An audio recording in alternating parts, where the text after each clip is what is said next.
Very good morning Shafiq, Shikha, Bhavani, Prem, Guddu, Akanksha.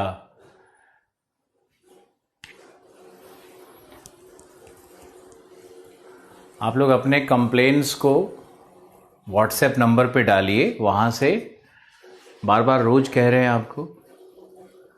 Nidhi, Saurabh, Sunny, Ashutosh, Umrinder, Pradeep, Krishna, Ankesh, Dilip, Bhavani, Saurabh, Prajwal, Daniel, Krishna, Nikesh, Somnath, Saurabh, Guddu, Manoj, Vishakha, Raju, Bhavani. Thank you, nice looks, love you too. Suraj, thank you. Geeta, दुनिया में हर आदमी handsome और हर आदमी बहुत सुंदर है। एक मैंने फिल्म देखी थी एलओसी फिल्म में एक थापा है जो कहता है कि मैं सुंदर नहीं दिखता, मैं अच्छा नहीं दिखता, लोग मुझे चिढ़ाते हैं। वो देश का सिपाही है और देश के लिए लड़कर जान भी देता है। तो उसका जो कमांडर है वो कहता है कि जाकर के अपनी माँ से पूछो तुम कितने खूबसूरत हो। ये लाइन याद रखना कि आप सब लोग बहुत खूबसूरत हो और प्रकृति ने आपको अपने एक बहुत सुंदर रूप में पैदा किया हुआ है।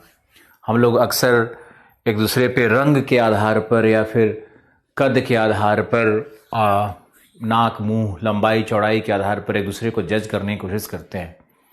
लेकिन मानव की जो आंतरिक गुणवत्ता है ना, उससे सौंदर्य अधिक कहीं नहीं होता है। रूपवती स्त्री हो और रूपवान पुरुष हो, लेकिन उसमें चरित्र नहीं हो, तो फिर क्या फ़ायदा है उसका। और कई बार तो रूप ही हम लोगों के लिए संकट बन जाता है,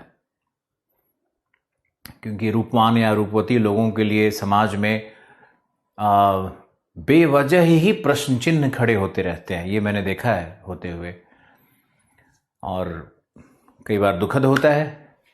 खैर, inner beauty, very good. Aditya Soni, आपने आज ही ज्वाइन किया है, मोस्ट वेलकम, बहुत स्वागत है आपका। और यूज़र क्या रिंकल, क्या रिप्लाई करना है रिंकल? आपने कुछ पूछा ही नहीं। सर मेरा शो हो रहा है, बिल्कुल हो रहा है। शुभम, आशीर्वाद, good morning sir. Myself Amrita, hi Amrita. Bhavani Shankar Singh, पूरा नाम लीजिए, नाम में ही एकदम भवानी शंकर सिंह। अभी तलवार लेके घोड़े से उतरने वाले लग रहे हो। मध्ययुगीन सभ्यता का अंत हो चुका है। Thank you Sanjeev, this was an excellent comment, compliment. Akanksha, बिल्कुल पारुल, आपका भी शो हो रहा है। Good morning Diksha, Dharmendra, Anshul, Saurabh. मन तो करता है कि जितने अब इतने हजार लोग जुड़े हैं कि हजारों का लिस्ट तो बोलना बहुत मुश्किल है। ये तो अच्छा है कि कुछ लोग आते हैं मॉर्निंग में। रोहित गंगवार, भरत सिंह, कम से कम एक बार अपना नाम तो तुम लोगों को लिखना ही चाहिए, ताकि नाम देख करके भी तो मेमोरी बनता है, फीलिंग आता है लोग कहाँ से हैं, किस जगह से हैं, नाम से दिख जाता है। नितेश पांडे, बिल्कुल। सिद्धिका, यास्मीन, आनंद राज, अर्चना, हिमांशु। हमारी ब्रेकफास्ट आपने देखी? 2 मिनट का ब्रेकफास्ट मैंने बनाया। 5 मिनट लगता है, 2 मिनट तो वैसे ही है, बट 5-7 मिनट तो लग ही जाता है। आकांक्षा, बेनू, राधे राधे। अंकुर, 2022 के करंट अफेयर की चिंता नहीं करो।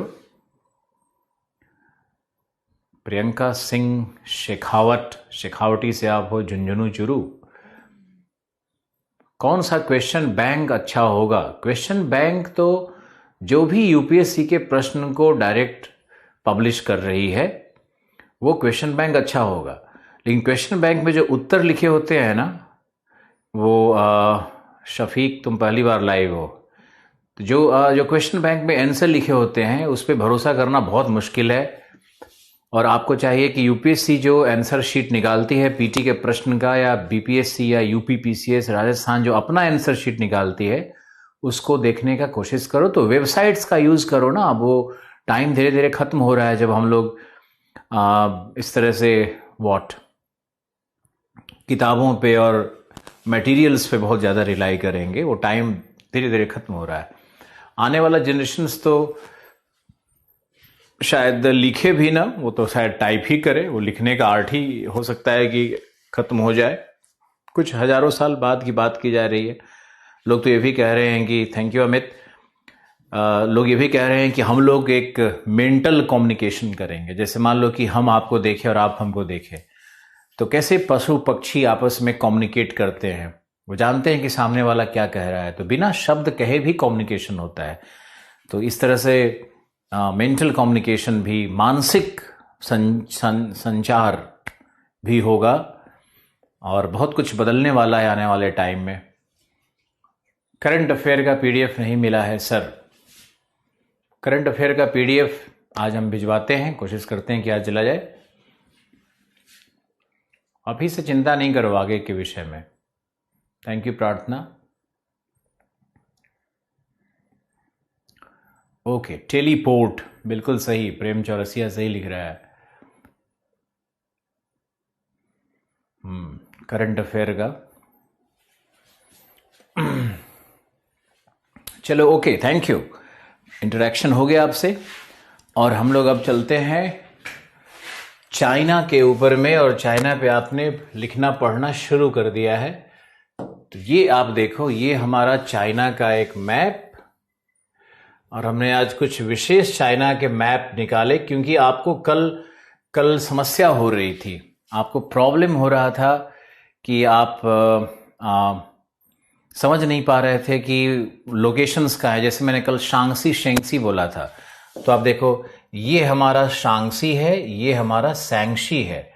तो सांगशी और सैंगशी यही कोयला का प्रोविंस है। इसमें साफ दिख रहा है ना। तो आपके ज़्यादा समझने के लिए, बेहतर दृश्यता के लिए हमने कुछ अलग मैप्स निकाले और आप इसको देखो और देखो कैसे है, क्या है।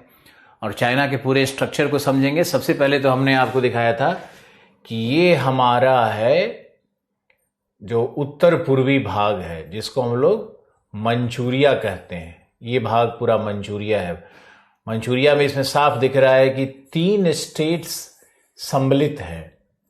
लेकिन आपको इतना नहीं याद रखना है। इतना स्टेट याद रखोगे फिर तो एक दिन पागल हो जाओगे।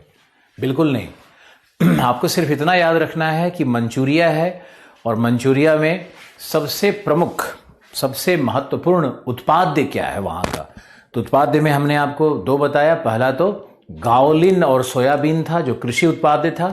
फिर हमने इंडस्ट्री और माइनिंग की बात की और लौह इस्पात उद्योग और जापान ने कैसे उपनिवेश बनाया। मकडेन ट्रायंगल क्या है, साउथ मंचूरिया क्या है, ये मैंने आपको बताया था। तो यही जो थर्ड है ना, इसी को हम लोग साउदर्न मंचूरिया भी कहते हैं। तो ये साउदर्न मंचूरिया चाइना का सबसे बड़ा, सबसे वृहत लौह इस्पात उद्योग का केंद्र यही मिलता है। लियाओनिंग प्रोविंस कहते हैं उसको। तो लियाओनिंग प्रोविंस में वो मकडेन ट्रायंगल है। इतना तक कल आपने पढ़ा था। अब यहां पर आपको एक छोटा सा झलक दिखा देते हैं चाइना का, कि चाइना को और कैसे हम लोग डिवाइड करेंगे। अब यहां देखो, ये जो हुबेई है, ये देखो, ये जो हुबेई प्रोविंस है, हुबेई प्रोविंस है। और सांगशी और ये जो सांगसी शेंगसी वाला ये पूरा भाग है। और हैनान है। और आनहुई से लेकर के हम लोग जब इस पूरे भाग को, शांघाई को नीचे छोड़ना है, ये लाइन देखो, शांघाई के ऊपर से आनहुई और ये पूरा सांगशी शेंगसी को लेकर के ये जो भाग हमने आपको दिखाया है, इसको कहते हैं उत्तरी चाइना। कल आपने देखा था नॉर्थ ईस्टर्न चाइना, आज आप देख रहे हो उत्तरी चाइना क्या है। तो ये भाग यहां से ये पूरा, ये भाग उत्तरी चाइना के अंतर्गत आएगा। यह है नॉर्दर्न चाइना। तो अब आप लिखो चाइना का दूसरा डिवीजन, उसको हम लोग कहते हैं नॉर्दर्न चाइना। बिल्कुल शो रहा है प्रार्थना। 8 तारीख को 8 दिसंबर को आएंगे।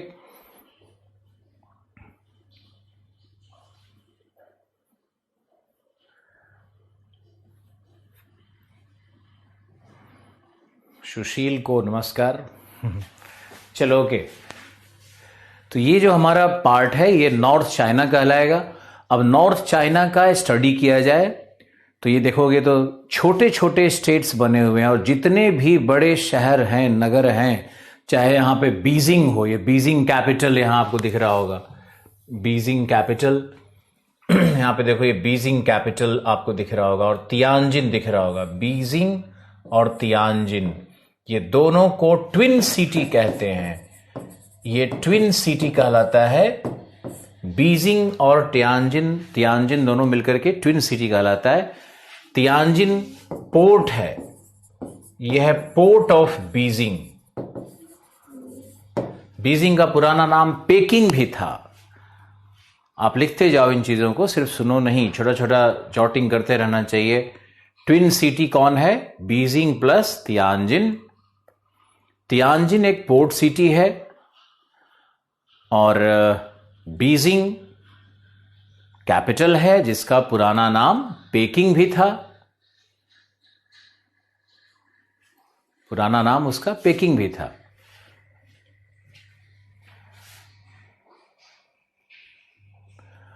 अब यहां देखो, यहां पे आपको साफ दिख रहा होगा नॉर्थ चाइना में कुछ और चीजें। तो नॉर्थ चाइना में लिखो, नॉर्थ चाइना में लौह अयस्क कहां मिलता है?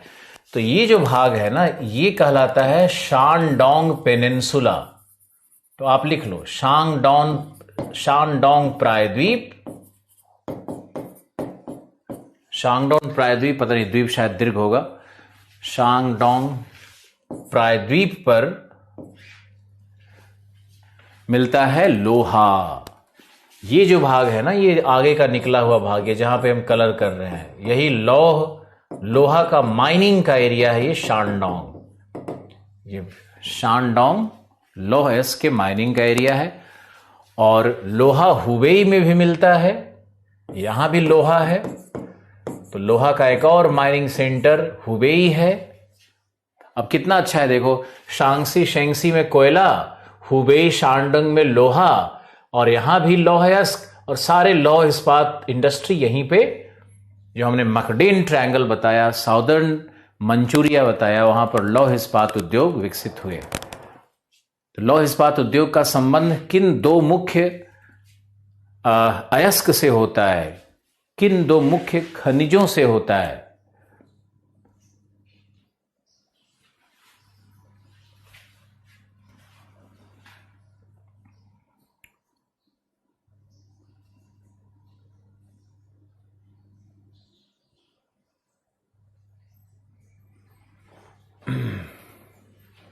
मजहर, तुम्हारा तो रोज ही हम रिप्लाई करते हैं, कई बार स्क्रीन से नाम निकल जाता है, तेजी से कैच नहीं कर पाते हैं। आप लोग लिखते रहो, इस चक्कर में मत पड़ो।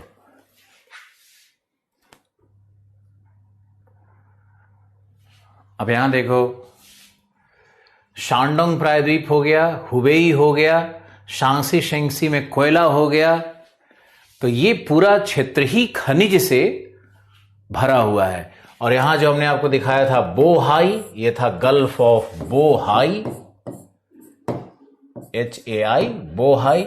यहां पर है पेट्रोलियम, तो याद रखना यहां पर पेट्रोलियम भी मिलता है। शानडोंग में भी पेट्रोलियम मिलता है, शानडोंग पर भी पेट्रोलियम है। तो ये पेट्रोलियम का एरिया है, जहां पर हमने डॉट्स आपको दिखाए। इस भाग में पूरे इस गल्फ के चारों तरफ पेट्रोलियम का रिजर्व है, यानी नॉर्दर्न चाइना में पेट्रोलियम का रिजर्व मिलता है। अब नॉर्दर्न चाइना में लिखना है आपको कि फसल कौन से हैं, यहां पे फसल कौन से हैं।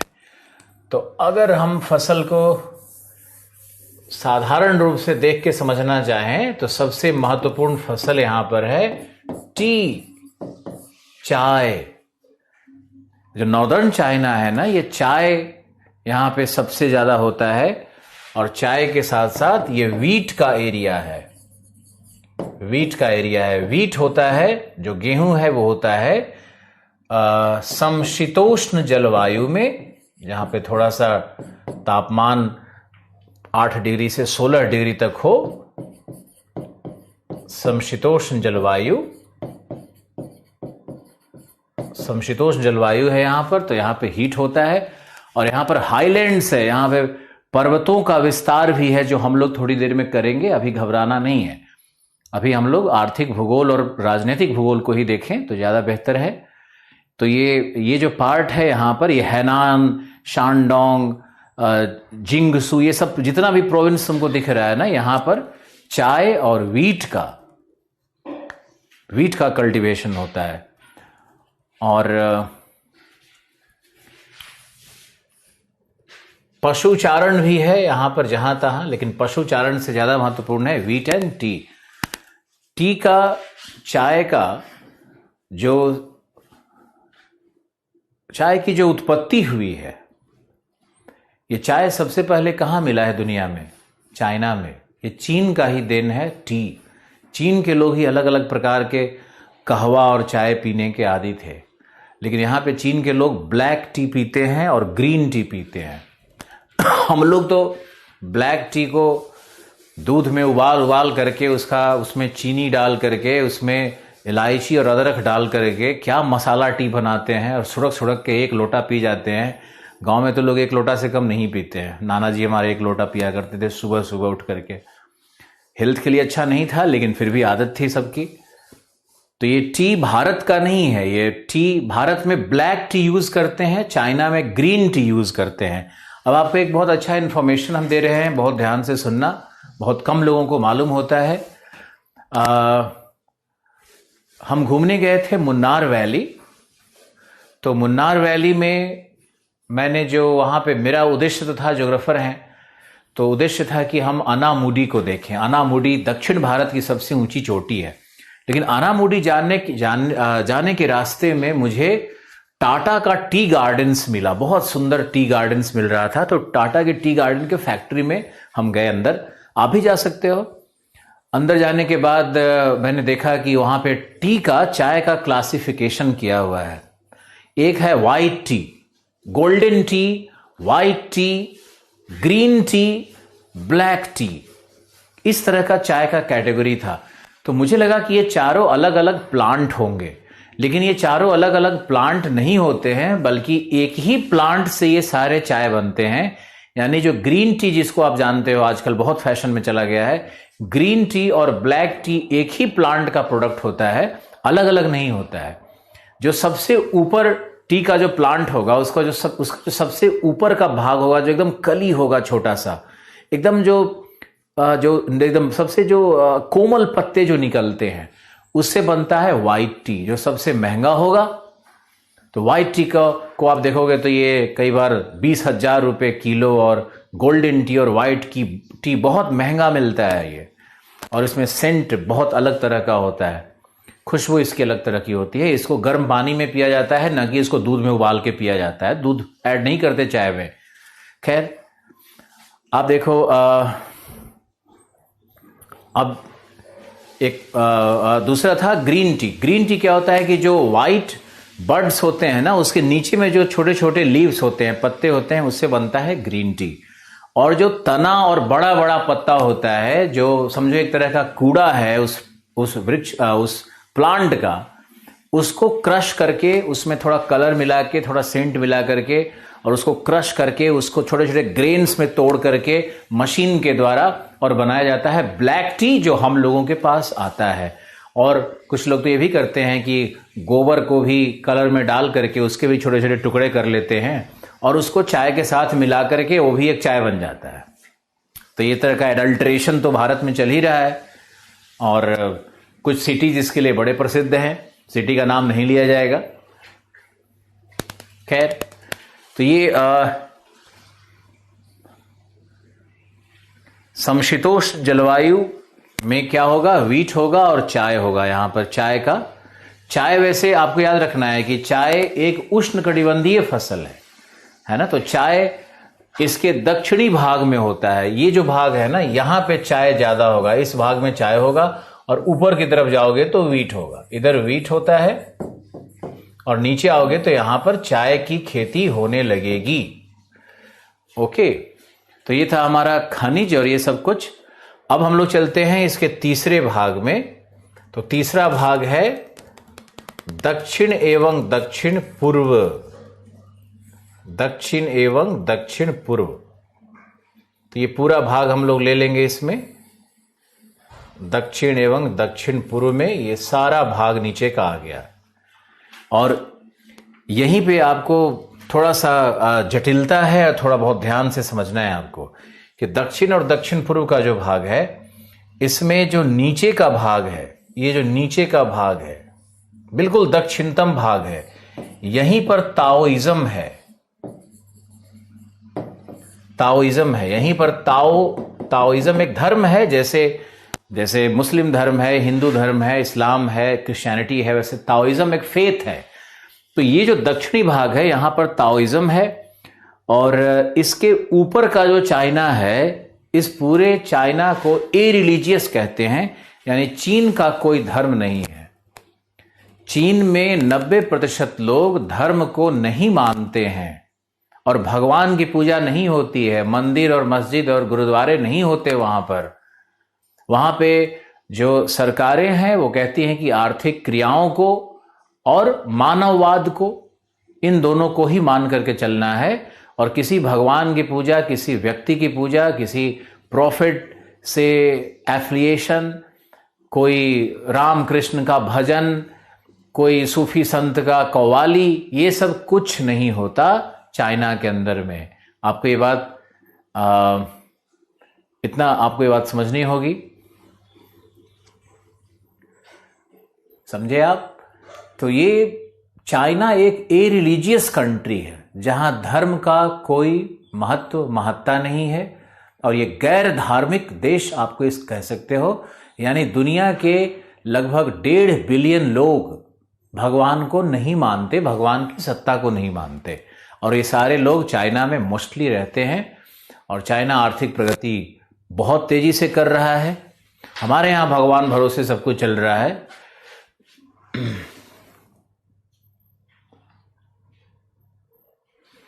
ओके,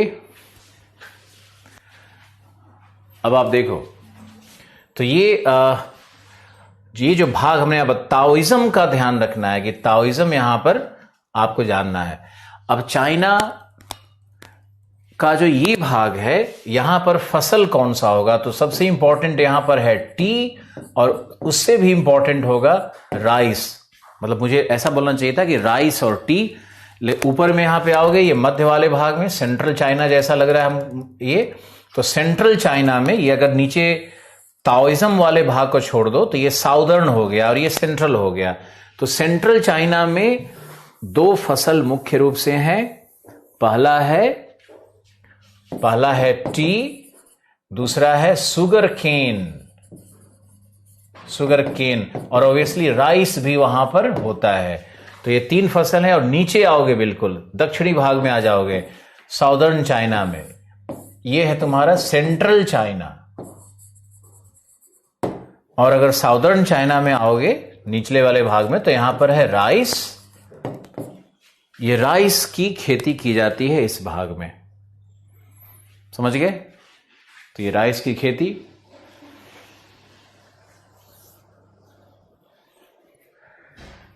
बिल्कुल नहीं, कोई भी भगवान को नहीं मानता है चाइना में। आपका भगवान के ऊपर में कई प्रश्न आने लगता है। बुद्धिज्म यहां पर नहीं है, बुद्धिज्म नहीं है दीपक आर्या। ये एक मीथ है लोगों का। बहुत 1% चाइनीज लोग भी नहीं है जो बुद्धिज्म को फॉलो करते हैं। बुद्धिज्म तिब्बत में है। अब तिब्बत को चाइना का अंग माना जा रहा है, तो बुद्धिज्म तिब्बत में हो गया, कुछ प्रोविंसेस में हो गया। अभी हम बात करेंगे डिटेल से। चाइना में बुद्धिज्म नहीं है, बहस नहीं करो। चाइना इरिलीजियस है, भगवान को नहीं मानते वहां पर, धर्म की सत्ता नहीं है वहां पर। और जब आइंस्टीन ने कह दिया कि भगवान नहीं है, तो तुम और तुम्हारे पड़ोसी और तुम्हारे जो लोग हैं आसपास में, उनके भजन गाने से कुछ नहीं होगा। सबसे बड़ा भगवान कौन है पता है तुमको? सबसे बड़ा भगवान वो है जो तुम्हारा दोस्त है, जो तुम्हारा हितैषी है, जो तुम्हारी मदद कर रहा है, असली भगवान वही है, साक्षात भगवान वही है, और कोई भगवान नहीं है। ओके भाई, हम नहीं कह रहे हैं, आइंस्टीन जैसे बड़े बड़े लोग कह गए, बुद्ध कह गए। बुद्ध से जब आनंद ने पूछा कि भगवान है क्या, बुद्ध जैसे विद्वान से 14-15 साल तपस्या किया, कोई राम कृष्ण, कोई शिव विष्णु, कोई नहीं आया उनके पास कि बेटा आशीर्वाद मांगो, कोई नहीं आया। तो बुद्ध इतने वर्ष तपस्या के बाद जब राधा के हाथ से, या क्या नाम था उसका, राधा के हाथ से खीर खाते हैं, और जब उनकी आत्मा संतुष्ट होती है, जब उनकी जिह्वा और उनका उनकी अंतरात्मा संतुष्ट होती है, तब जाकर के उनको ज्ञान प्राप्त होता है। तब उन्होंने आनंद को कहा कि भगवान है या नहीं मालूम नहीं, मध्यम मार्ग में चले गए। न तो भगवान की सत्ता को मना कर रहे हैं, न वो मान रहे हैं, बीच में चले गए। पूछा गया आत्मा क्या है, तो आत्मा की सत्ता को भी वो बीच में मध्यम मार्ग में चले गए हैं कि आत्मा है या नहीं है, तो उसके बीच में चले गए कि वो नहीं है शायद, पता नहीं, नहीं है शायद, मुझे तो नहीं मिला। बुद्ध साफ कह रहे हैं कि मुझे तो नहीं मिला। सुजाता नाम था उसका, राधा नहीं, सुजाता के हाथ से खीर खाया था। बोध गया में जिस वृक्ष को बाद में शशांक नामक एक शैव था जिसने कि काट दिया था उस वृक्ष को। ये जो वृक्ष अभी बोध गया का है वो अलग वृक्ष है, वो पुराना वृक्ष नहीं है, पौराणिक वृक्ष नहीं है। समाज को चलने के लिए आस्था की जरूरत नहीं होती है, समाज को चलने के लिए नियम कानून संविधान की जरूरत होती है। आप गलत समझ रहे हो। समाज को चलाने के लिए आस्था को, जितने समाज आस्था से चल रहे हैं वो सब समाज डूब रहे हैं। आप ट्राइबल समाज को देखो, ट्राइबल समाज आस्था से चलता है, प्रगतिशील नहीं होता। आप पश्चिम एशिया को देखो, अगर वहां पेट्रोलियम का पेट्रो डॉलर को हटा दिया जाए तो क्या हालत हो जाएगा वहां के देशों का, फिर वही मध्ययुगीन सभ्यता में लौट आएंगे। आपने देखा कि मध्य एशिया में या इन देशों ने क्या कोई साइंस दे दिया दुनिया को? क्या आस्था साइंस दे देती है? आस्था अंधविश्वास को उत्पन्न करती है, इसका ध्यान रखो। ये तो धन्य है यूरोपियन लोग जिन्होंने एक एक ये बल्ब से लेकर के ये जो टेक्नोलॉजी है ना, ये धार्मिक लोगों ने नहीं दिया है। धार्मिक लोग इसका यूज करते हैं सिर्फ, या कहो मिसयूज करते हैं इसका सिर्फ। भाषण देंगे, सुबह उठ करके संस्कार चैनल खुल गया, बाबा आकर के भाषण दिए जा रहे हैं। अरे अगर अपने मन को सार्थक कर्म में तुम लगाओगे तो वैसे ही मन प्रसन्न चित्त रहता है, उसके लिए किसी भी आस्था की कोई जरूरत नहीं है। खैर, आस्था अंधकार की ओर ले जाती है। ज्ञान एकाएक कैसे मिल गया? ज्ञान जब 14 वर्ष तपस्या के बाद उनको कुछ नहीं मिला, उसी को ज्ञान उन्होंने कहा है। बुद्ध ने ज्ञान किसको कहा है कि 14 वर्षों के संघर्ष तपस्या के बाद जो समझ में नहीं आया कि क्या है, तब उसी को उन्होंने ज्ञान कहा। तब वो उठ गए कि ये तपस्या से, ये कर्म कांड से, ये भगवान का भजन करने से, ये ऊपर वाले का स्मरण करने से कुछ नहीं हो रहा है। शरीर गल रहा है, तन एक दिन चला जाएगा और कोई नहीं आएगा बचाने के लिए। खीर बचाएगा, क्या नाम था उसका, नाम फिर भूल गए, सुजाता बचाएगी। चलो छोड़ो ये सब बातें आप लोगों के अभी समझ में नहीं आएंगी और शायद कभी भी समझ में नहीं आएंगी, क्योंकि आपके एक गुरु हम और आपके चारों तरफ जो समाज बैठा है ना, वो महागुरु, वो आपको इंसान नहीं बनने देगी। वो आपको जाति धर्म में तोड़ तोड़ करके ही समझाएगी कि बेटा तू ये है, बेटे तू ये है। चलो कोई नहीं। यहां देखो, ये टी और राइस का बेल्ट है, और यहां पर आओ खनिज देखते हैं। तो यूनान है ये, इसको कहते हैं मिनरल कैपिटल ऑफ चाइना। लिखते जाइए, ये है मिनरल कैपिटल ऑफ चाइना। और यहां पर मिलता है अलौह धात्विक खनिज। अलौह धात्विक खनिज का यहां भंडार है यूनान में। यूनान एक पठार है, मैंने इसका जिक्र भी किया था। यह एक पठार है जहां से वो मेकोंग नदी निकलती है। मेकोंग नदी यहीं यूनान से निकलती है, मैंने आपको दिखाया था, आपको याद होगा शायद। तो यूनान के पठार में अलौह धात्विक खनिज है, यानी यहां पर क्या क्या है, कॉपर है, जिंक है, सिल्वर है, यहां पर कोबाल्ट है, यहां पर वो भी है, प्लेटिनम है, यूनान में यूरेनियम है। तो यूनान एक बहुत ही महत्वपूर्ण जगह है। जैसे आपके यहाँ सिंहभूम का पठार है, आपके यहाँ छोटानागपुर का पठार है। तो जैसे आपका छोटानागपुर का पठार है, जैसे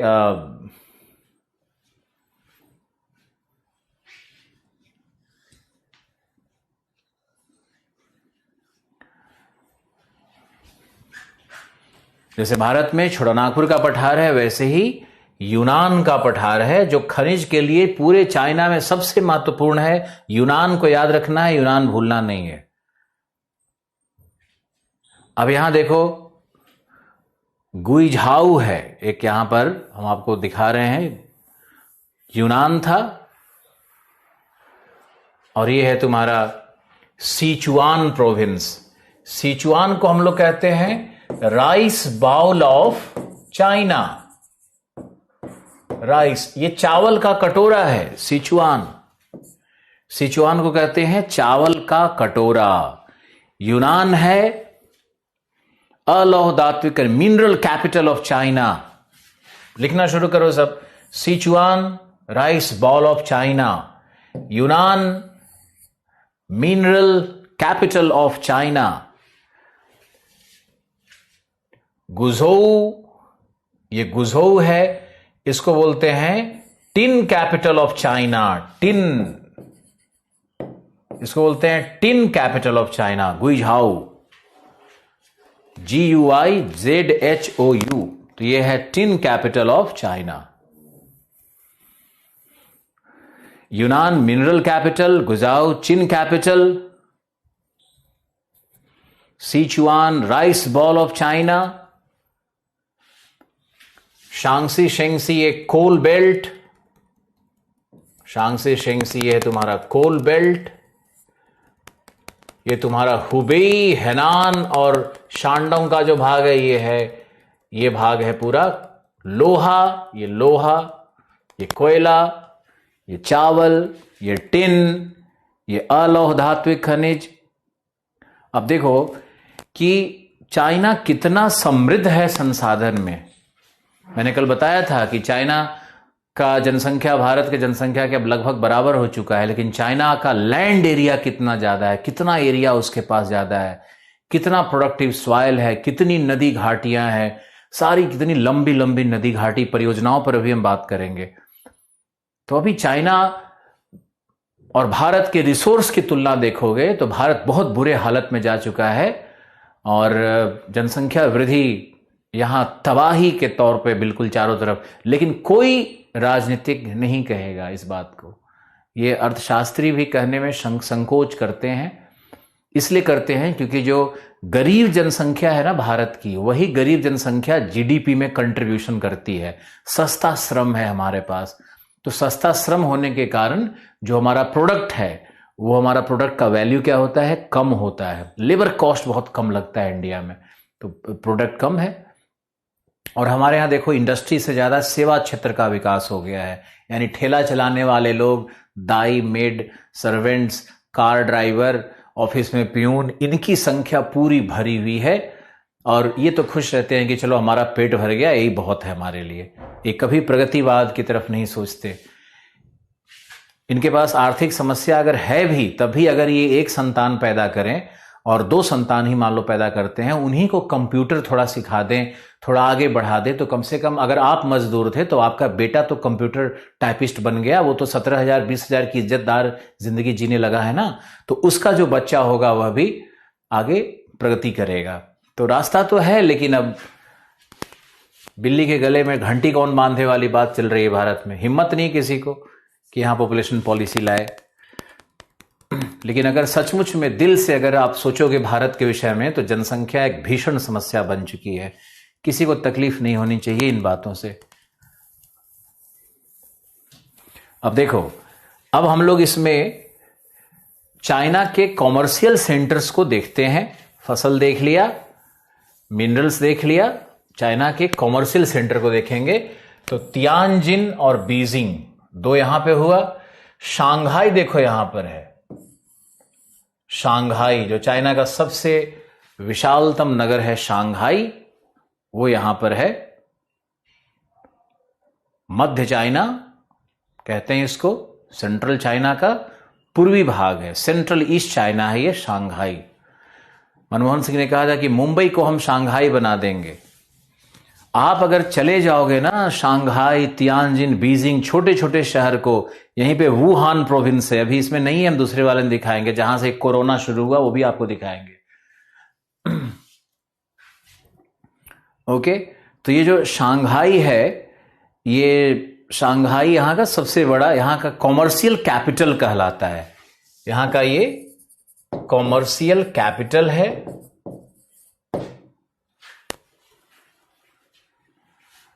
शंघाई। और यहां पे देखो फिर ये जो हांगकांग यहां पर दिख रहा है, हांगकांग और मैकाओ, ये सब हांगकांग यूके और मैकाओ पोर्चुगीज कॉलोनीज था। इन लोगों ने यहाँ पे बड़ा सुंदर कल्चर और बहुत ही इकोनॉमिक डेवलपमेंट का जबरदस्त मॉडल है हांगकांग और मैकाओ में। तो ये दो बहुत इकोनॉमिक पॉकेट्स अगर आप कहोगे तो ये, और यहां पर एक वुहान प्रोविंस है जो अभी हम थोड़ी देर में दिखाएंगे। ज़ीजियांग रिवर है ना, ज़ीजियांग रिवर जो निकलेगी यूनान प्लेटू से इस तरह जाएगी, तो ज़ीजियांग के ऊपर में यूनान के पास एक पॉकेट है, इसको हम लोग कहते हैं वुहान प्रोविंस। वुहान ये यहां का सबसे बड़ा औद्योगिक इंडस्ट्रियल सब अर्ब है, इंडस्ट्रियल नगर है, इंडस्ट्रियल उपनगर है, सब अर्ब, सबसे बड़ा इंडस्ट्रियल सब अर्ब है, सबसे बड़ा औद्योगिक प्रोविंस क्षेत्र यहां का वुहान है। वुहान सबसे बड़ा औद्योगिक समूह है, ऐसे लिख लो, सबसे बड़ा औद्योगिक समूह है। और इस औद्योगिक समूह में तीन अलग अलग इसमें औद्योगिक नगर हैं, जिसमें पहला है हांगकाओ, हानयान और एक तो वुहान। ये तीन नगरों को मिलाकर के जो अर्बन एग्लोमेरेशन बनता है, जो नगरीय समूह बनता है, उसको वुहान कहते हैं। एक तो नाम वुहान ही रह गया, जैसे दिल्ली है, गुड़गांव है, नोएडा है, अब ये तीनों मिलकर के एक नगरीय समूह बना रहा है ना। तो ये अर्बन एग्लोमेरेशन है, नगरीय समूह है। तो इस तरह का जो नगरीय समूह होता है वो वहां का, चाइना का सबसे बड़ा औद्योगिक केंद्र, रिसर्च केंद्र, सबसे बड़ा यही है। और यांगजी कियांग जो वहां की सबसे लंबी नदी है उसके ऊपर अवस्थित है। नदी की चिंता नहीं करो, हम सब दिखाने वाले हैं। मुझे बस इंडस्ट्रियल पॉकेट्स और जो वहां का सबसे डेवलप्ड एरिया है वो दिखाना है आपको। ये है ताइवान। ताइवान का पुराना नाम क्या था? फोर्मोसा। और ताइवान में क्या मिलता है? दो चीजों के लिए ताइवान पूरी दुनिया में जाना जाता है। सबसे पहले तो यहां पे ताइवान में मिलता है कैम्फर। कैम्फर मिलता है। कैम्फर क्या होता है? वो जो आरती में जलाते हैं, आरती में जो जलाते हैं वो कैम्फर। क्या बोलते हैं उसको? सफेद व्हाइट सा होता है ना।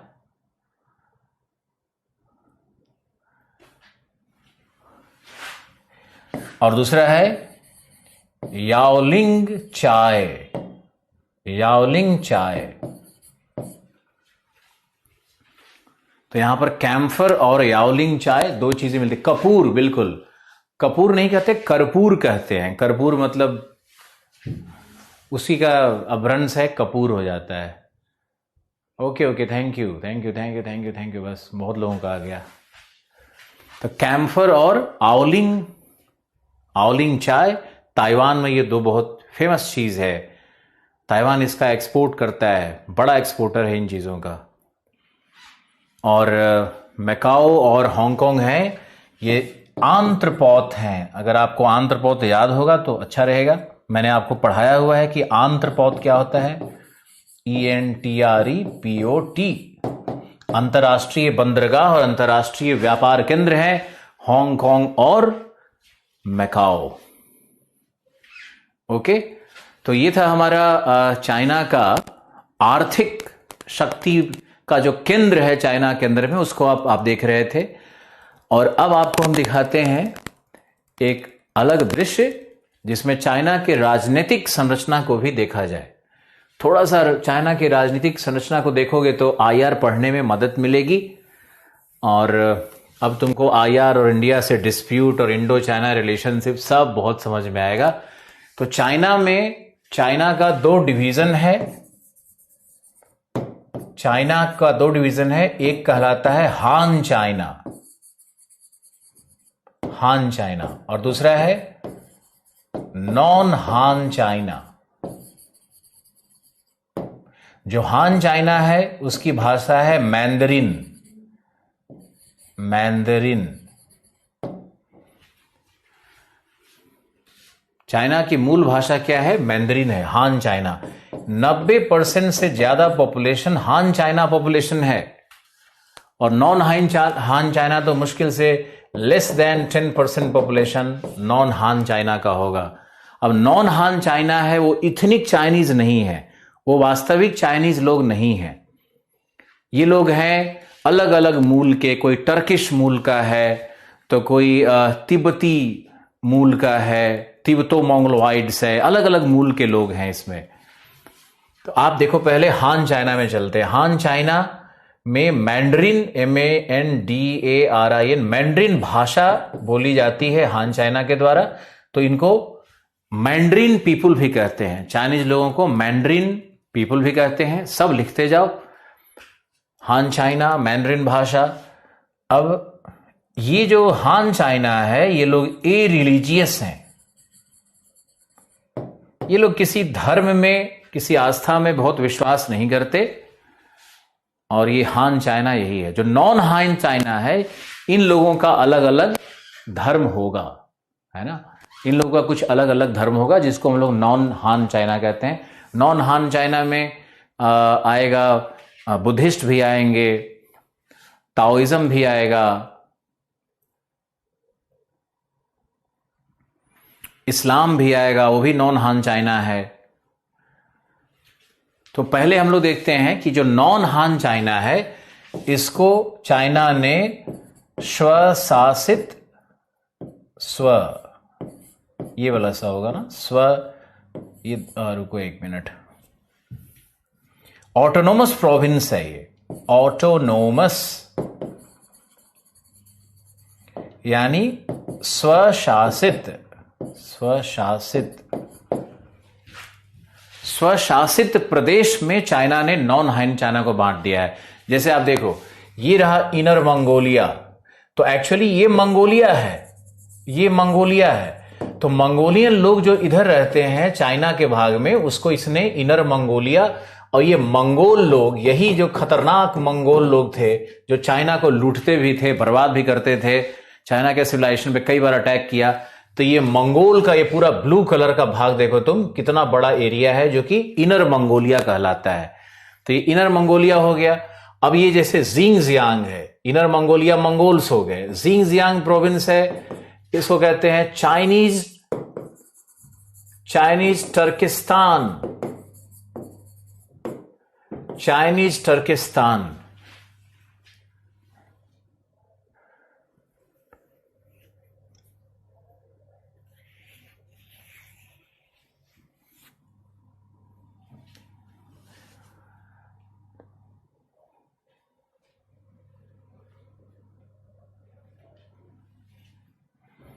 चाइनीज टर्किस्तान क्यों कहते हैं? क्योंकि यहां पे जो जिंगजियांग प्रोविंस में, इसको एक और शब्द से सिंकियांग भी कहते हैं, याद रखना आप लोग, पुराने नाम में सिंकियांग भी मिलेगा। तो ये कहलाता है चाइनीज टर्किस्तान। और यहां पर जो धर्म है वो इस्लाम है, इस्लाम धर्म है। और यहां पर जो जनजाति रहती है उसको युघूर कहते हैं, युघूर कहते हैं, युघूर जनजाति यहां पे रहती है। और एक और जनजाति है जुंगारियन, जुंगारियन जनजाति रहती है। आप लोग बहुत शांति से और ध्यान से इसको देखते रहो कि जिंगजियांग या सिंकियांग लिखते भी रहो, जिंगजियांग, सिंकियांग एक ही प्रोविंस है, एक ही नाम है। और जिंगजियांग को कहते हैं चाइनीज टर्किस्तान। टर्क लोग यहां पे रहते हैं, इस्लामिक लोग हैं यहां पे। और जो जनजाति है उसको कहते हैं युघूर, ये युघूर ट्राइब है। और युघूर ट्राइब के साथ एक और ट्राइब रहता है जुंगारियन। तो युघूर ट्राइब और जुंगारियन ट्राइब इस जिंगजियांग के भाग में रहता है। और ये और यहां पर कई जगह हैं, जैसे पेट्रोलियम कहाँ मिलेगा, चाइना का ये भाग डेजर्ट है कि कैसा है, हम लोग भौतिक भूगोल में इसकी बात करेंगे। अभी याद रखो कि सिर्फ इंट्रोडक्शन चल रहा है चाइना का, अभी और अंदर में जाएंगे, इसके भौतिक मैप में भी जाएंगे और जिंगजियांग के विषय में और भी डिटेल बताएंगे। यहां देखो, तो ये इस्लामिक स्टेट का डिमांड करने लगा। ये तो एक पता नहीं क्या है कि जहां भी मुस्लिम पॉपुलेशन ग्रो करता है वहां पर अलग स्टेटहुड का डिमांड शुरू हो जाता है। तो ये तो अच्छा नहीं है किसी भी पर्सपेक्टिव से देखोगे। दुनिया में तो सारे भाग जो दुनिया में रक्त रंजित हैं वो कहीं न कहीं ये इस्लामिक स्टेट बनाने की कोशिश और पुराने कानून को लगाने की कोशिश और एक धारा में चलने की कोशिश, तो ये कितना सार्थक है, कितना सही है, ये तो पूरे मानव समुदाय को ही सोचना होगा। रोहिंग्या का भी जो प्रॉब्लम था वो यही था और इसी कारण रोहिंग्या को वहाँ पर लोग मारने भी लगे। और फिर रोहिंग्या जो कि माइनॉरिटी थे वहाँ से निकल करके भागे। तो ऐसा नहीं होना चाहिए। पूरी दुनिया में हर संस्कृति के लोग आपस में सुख से मेल जोल रखें और दूसरे संस्कृति के प्रति जब तक रिस्पेक्ट का भाव नहीं रखेंगे, जब तक आदर का भाव नहीं रखेंगे, जब तक दूसरे संस्कृति से प्रेम नहीं करेंगे, दूसरे संस्कृति में जाकर के अंदर देखेंगे नहीं, उसकी भी उपासना करने के लिए फ्रीडम अगर एंजॉय नहीं करते हैं, तो ये बहुत ही अच्छा नहीं है समाज के लिए और मानव समाज के लिए बिल्कुल अच्छा नहीं है। तुम लोग मेरे सब स्टूडेंट हो, सब लोग दूसरे की संस्कृति को भी उतना ही प्यार करना है। और भारत में संप्रदायवाद का जो बढ़ता हुआ तस्वीर मुझे दिखता है, वो चाहे हिंदू कम्युनलिज्म हो चाहे इस्लामिक कम्युनलिज्म हो, ये दोनों ही, हिंदू कम्युनलिज्म भी पहले से ज़्यादा बढ़ते चला जा रहा है। ये बहुत ही मतलब हृदय विदारक चीज़ें हैं और जो भारत का मूल स्वरूप है वो कैसे इंटैक्ट रहे उसके लिए सबको मिलजुल करके कोशिश करना है। तो सबको सीखना है, ऐसा नहीं कि एक कम्युनिटी के लिए हम बात कर रहे हैं, सब कम्युनिटी को सीखना होगा कि कैसे रहना है प्रेम से और एक दूसरे के संस्कृति को रिस्पेक्ट करके। तो यहां भी देखो इस्लामिक स्टेट का डिमांड हो गया। चाइना क्या करेगा? चाइना यही करेगा कि चाइना ने यहां पर जितने भी मस्जिद थे, आप इस रिपोर्ट को देखो, चाइना ने जितने भी मस्जिद थे वहां से पूजा पाठ हटवा करके अजान वजान की प्रक्रिया को हटा दिया और वहां पर उसने school, college, library, science research का सेंटर सब में खुलवा दिया। ओके, तो ये जब सारा रिसर्च सेंटर खुल गया, जब ये सब कुछ वहां पे सारे बच्चे थे उनका टोपी हटवा दिया, दाढ़ी उनका मुड़वा दिया, तो चाइना को लोगों ने बड़ा ब्रूटल और बिल्कुल ये बंद, किस कोई भी न्यूज बाहर नहीं आता है वहां से, लेकिन वहां पे जाके अंदर से पत्रकार लोगों ने कुछ कुछ बना करके वीडियो डालना शुरू कर दिया है। तो अब तो जो अगला जनरेशन है वो भूल ही गया है कि हम लोगों को क्या करना है, और जो नए बच्चों की पीढ़ी है वो तो आर्थिक क्रियाओं में, एसी कार में, बड़े फ्लैट्स में, हवाई जहाज में उड़ने की अपनी पूरी कल्पना और वही कार्य कर रहा है। तो यहाँ पे बहुत प्रगति हो गई है इस क्षेत्र में। चाइना ने यहाँ पे डेवलपमेंट किया है, जबरदस्त डेवलपमेंट किया है जिंगजियांग में। इसका वीडियोज उपलब्ध है, आप देख सकते हो यूट्यूब पे डाल करके, जिंगजियांग प्रोविंस की समस्या क्या थी और अब चाइना ने क्या समाधान निकाला। दूसरा देखो, ये तिब्बत है, ये बुद्धिस्ट कंट्री है, इसको हम लोग बुद्धिस्ट कंट्री कह सकते हैं। कंट्री मतलब यहां देश नहीं होगा, प्रांत को भी, राज्य को भी कहा जाता है बुद्धिस्ट कंट्री। तो ये तिब्बत है। अब तिब्बत का कनेक्शन भारत से तो बहुत पौराणिक है, लेकिन है ये चाइना का भाग और यहाँ जो तिब्बतन मोंगलोइड्स हैं वो रहते हैं। अब तिब्बत में जो बुद्धिज्म है वो बुद्धिज्म भी बहुत रूढ़िवादी बुद्धिज्म है, बहुत कर्मकांडी बुद्धिज्म है। वहां भी, हालांकि वहां पे बुद्धिज्म तो कभी हिंसा नहीं सिखाता है ना, तो वहां के लोग हिंसक बिल्कुल नहीं है। वो हाथ जोड़ करके ही बात करेंगे, प्रार्थना करेंगे, उद्वेलित नहीं होते हैं, कोई मूवमेंट इस तरह का हिंसात्मक नहीं होता है।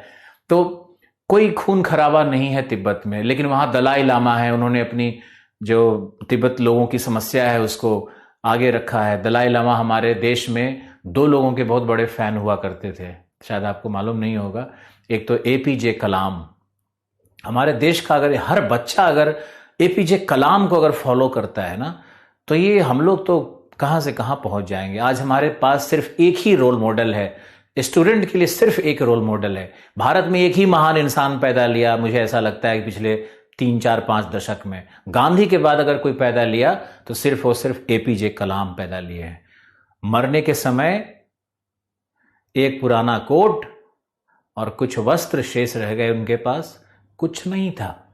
प्रेसिडेंट ऑफ इंडिया, इतना बड़ा साइंटिस्ट, न एक घर, वो इंसान जैसा भगवान का अवतार हो ही नहीं सकता है। तो आप अगर एपीजे कलाम के शब्दों को भी फॉलो करोगे, उनके विषय में जानना चाहोगे, उनके गांव चले जाओ कभी घूमते फिरते, हम तो अन्ना हजारे गांव भी गए हैं, उनके यहाँ भी गए हुए हैं, तो देखा है उनकी सादगी और इन सारी चीज़ों को किसी आम व्यक्ति के लिए संभव नहीं है। वो किसी ऊपर वाले का अवतार ही होता होगा, ऐसा मान के चलना है। इतने गुण एक व्यक्ति में नहीं हो सकते। तो ये बुद्धिस्ट कंट्री है और तिब्बत का भी अपनी समस्या, ये भी स्व प्रशासित है। फिर किंगहाई है, ये भी ऑटोनोमस है। फिर ये सिचुआन भी ऑटोनोमस है। इस तरह से कई ऑटोनोमस, गांगसू भी ऑटोनोमस प्रोविंस है। तो जो चाइना का इधर वाला भाग है, जो पश्चिमी चाइना का भाग है, वो मोस्टली ऑटोनोमस है। और जनसंख्या का घनत्व तो इधर नहीं मिलता है। जनसंख्या का घनत्व तो सिर्फ तट के पास, आप देखोगे तट के पास पूरी जनसंख्या, इसकी 80% जनसंख्या इधर ही रह रही है, नहीं तो नदी घाटियों में रह रही है। और यहां पर तुम्हारा वांगे रिवर है, और यहां पर तुम्हारा यांगजी क्यांग रिवर है, और नीचे में एक सिंग क्यांग रिवर है। तो चाइना में 1 2 और 3 नदी घाटियां हैं। ये 3 नदी घाटियां हैं।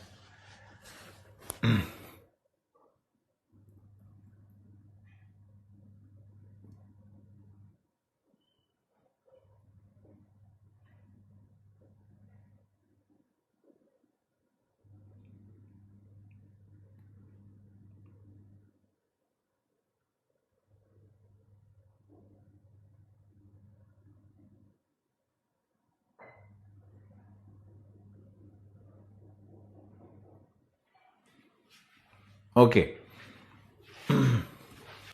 तीनों नदी घाटी, और यहीं पे इस नदी घाटी में जो चाइना की मूल सभ्यता थी उसके विषय में भी थोड़ा लिख लो।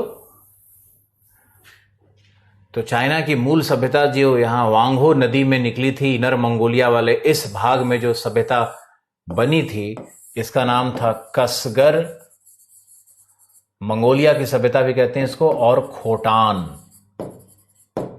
कसगर और खोटान यहां पर दो, जैसे भारत में कैसे इंडस हड़प्पा सिविलाइजेशन था, कैसे मेसोपोटामिया था, उसी तरह से कसगर और खोटान 2 सिविलाइजेशन यहां पर बने हुए हैं।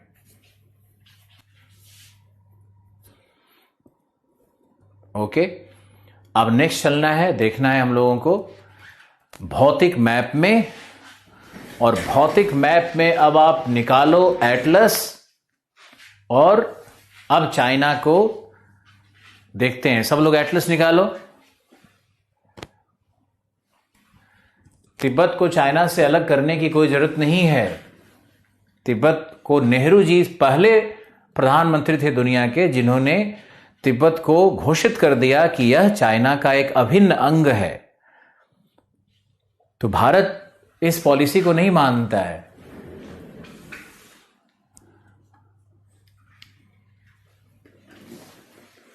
कुछ लोग हमारे YouTube चैनल पे गए हैं और वहां पे उन्होंने देखा है कि सर का बाइक चलाना और कुकिंग करना, तो आपके कमेंट्स आ रहे हैं, लेकिन उसको हम पढ़ इसलिए नहीं रहे हैं। तो आप ये मत सोचो कि हम पढ़ नहीं रहे हैं, आपका कमेंट बिल्कुल शो कर रहा है। हमारा यूट्यूब चैनल, इंद्रानी पूछ रही है कैसे है, तो वो कुछ नहीं, नाम टाइप करो ना, आलोक रंजन IAS दिगमनी एजुकेशन, तो अपने आप यूट्यूब चैनल कोई ना कोई खुलेगा ही, एक ही है। मेरा यूट्यूब चैनल तो अभी कुछ 1 महीने 2 महीने पहले ही मैंने लॉन्च ही किया है, जिसमें मोटिवेशन और नॉलेज और UPSC के साथ साथ हेल्थ, फूड, लाइफ, जिंदगी, घूमना, सब कुछ उसमें होना चाहिए मेरे हिसाब से, क्योंकि एक टीचर एक रोल मॉडल होता है। और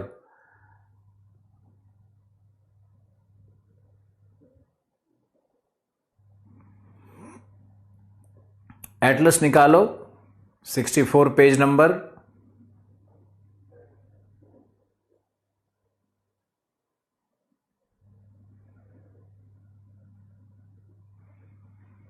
दिग्मणि मतलब क्या होता है? दिग्मणि का मतलब होता है सूर्य, जो दिशाओं का मणि है। हम एक ही प्रत्यक्ष गॉड को मानते हैं, और वो प्रत्यक्ष गॉड कौन है? सूर्य। सूर्य अगर ना हो, सूर्य एक तारा है।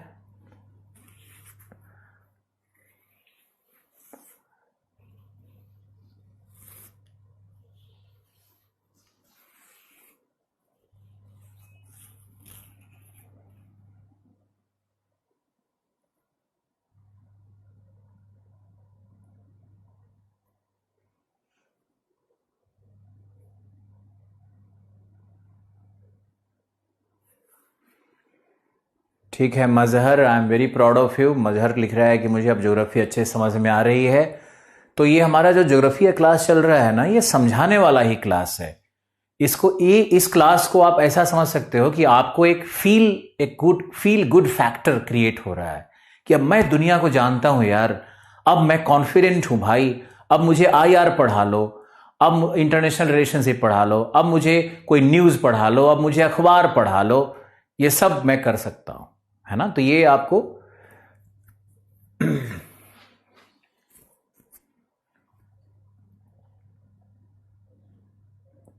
करंट अफेयर की तैयारी, आपको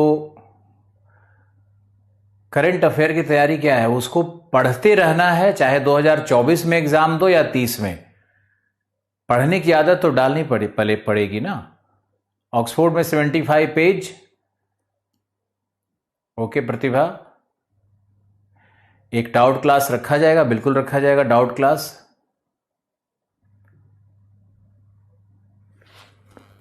ओके, अब ऐसा करते हैं कि हम लोग चाइना के मैप में चलते हैं, और चाइना का बड़ा वाला मैप में जाना है आपको, छोटे वाले मैप में नहीं जाना। जो चाइना का एक संपूर्ण मैप है, चाइना का पॉलिटिकल और फिजिकल दोनों मैप एक ही मिलेगा, उस मैप में जाना है आपको।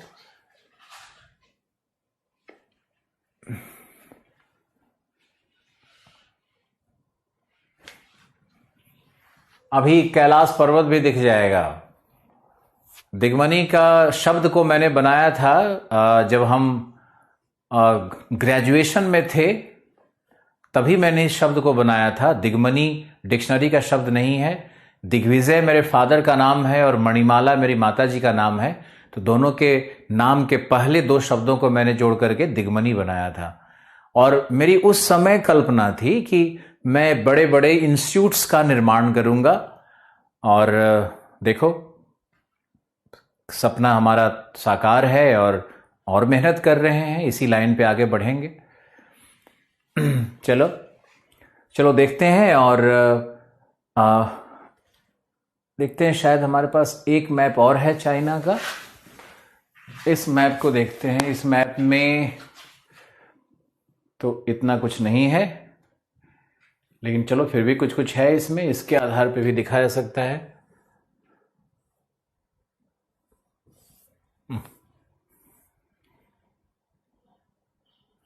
अरे मेरे भाई,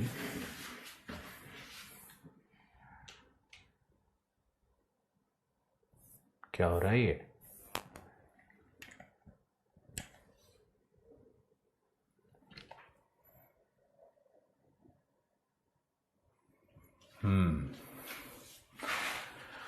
तो चाइना का ये मैप है।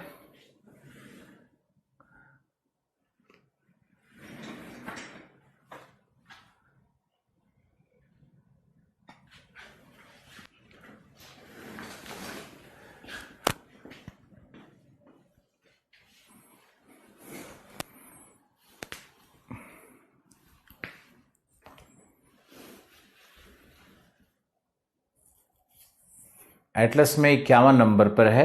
आपको मेरा फेस दिख रहा होगा, इतने से ही आप संतुष्ट रहो अभी।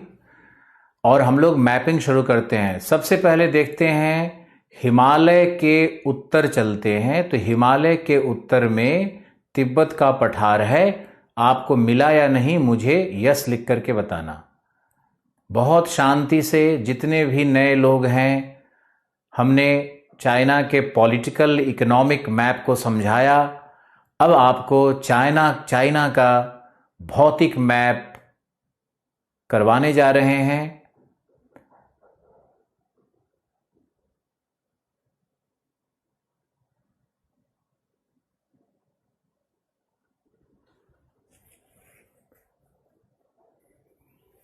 ओके,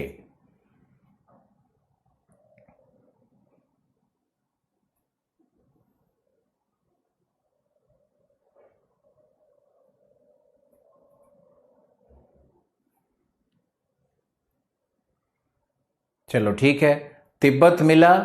अब तिब्बत के पठार पर अगर आप देखोगे पश्चिम की ओर, ध्यान से सुनोगे तभी दिखेगा, तिब्बत के पठार पर पश्चिम की ओर, पश्चिम मतलब आपके बाएं हाथ की ओर। हम इसको बोर्ड पे नहीं दिखाएंगे क्योंकि आपको खुद प्रैक्टिस करना है।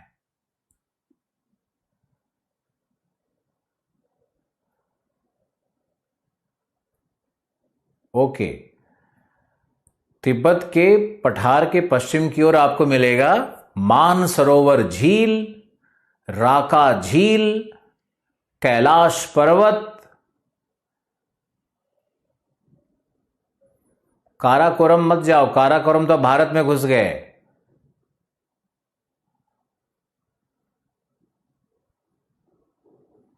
मानसरोवर झील, राका झील,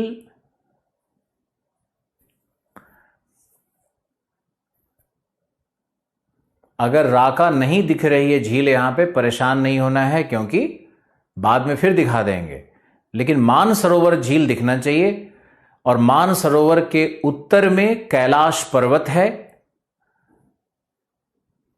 कालिदास ने लिखा है आ कैलाशात, भारत का जो वर्णन किया है, तो भारत में कैलाश पर्वत भारत का अंग था, मानसरोवर भारत का अंग है। लेकिन अब राजनीतिक विभाजन क्रम में, उपनिवेशवाद के क्रम में ये सब चीजें अलग अलग कट छट गई हैं। ओके, तिब्बत के उत्तरी भाग में एक पर्वत है, उसको कहते हैं कुनलून शान।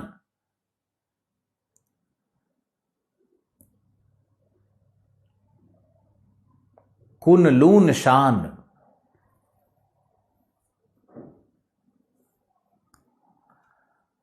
कुनलून शान और हिमालय के बीच में जो पठार है वही तिब्बत है। यानी तिब्बत की उत्तरी सीमा कुनलून शान है और उसकी दक्षिणी सीमा हिमालय बनाती है।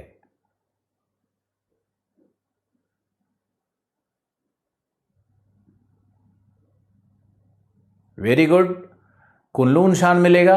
अब कुनलून शान को पकड़ करके चाइना के अंदर जाओ, पूर्व की ओर। कुनलून शान को पकड़ लो और उसी को लेकर के अंदर जाओ तो मिलेगा ग्रेट किंगहन माउंटेन।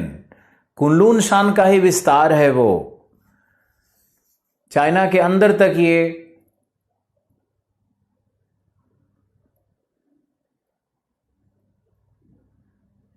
चाइना के अंदर तक ये चला जाएगा पर्वत। कुनलून शान छोटा नहीं है, बहुत ही लंबा है।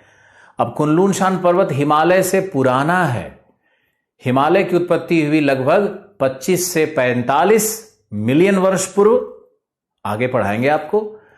जबकि कुनलून शान की उत्पत्ति हुई, जो कुनलून शान पर्वत है उसकी उत्पत्ति हुई है लगभग 300 मिलियन वर्ष पूर्व, है ना।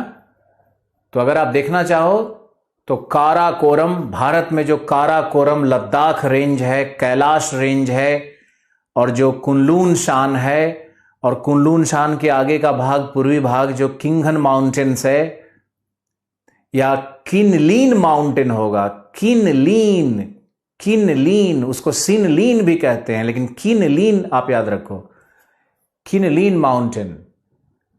कृप्ति को कुछ नहीं मिल रहा है, वेरी गुड। कौन सा मैप लेके बैठ गए हो आप? चलो कृप्ति फिर से करते हैं, जितने लोगों का छूट रहा है वो फिर से देखो, मैपिंग को रिवाइज करवाते हैं, रिपीट कर रहे हैं। आपके सुख में मेरा सुख है, आपके सीखने में मेरी खुशी है। फिर से करो। हिमालय के उत्तर में तिब्बत, तिब्बत के पश्चिमी भाग में 2 झील, मानसरोवर और राका। मानसरोवर से पश्चिम जाओगे तो मिलेगा राका, पश्चिम दक्षिण पश्चिम।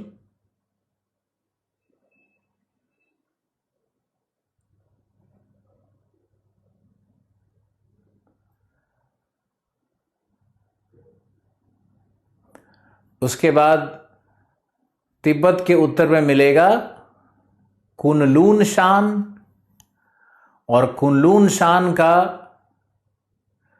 पूर्वी भाग देखोगे तो मिलेगा किनलीन, किनलीन पर्वत।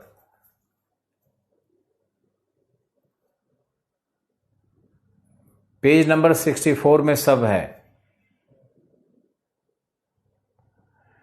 किनलीन शान और डाटोंग रेंज।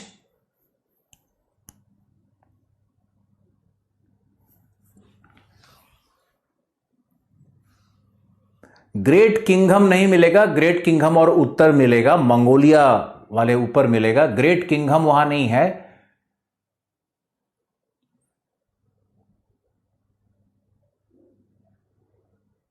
किनलीन मिलाओ के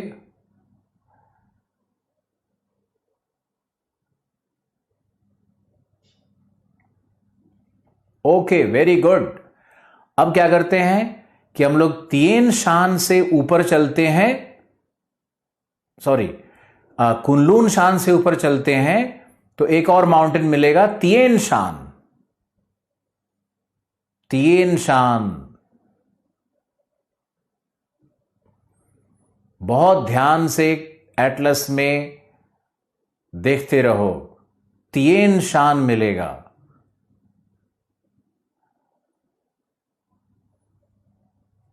तिएन शान मिला।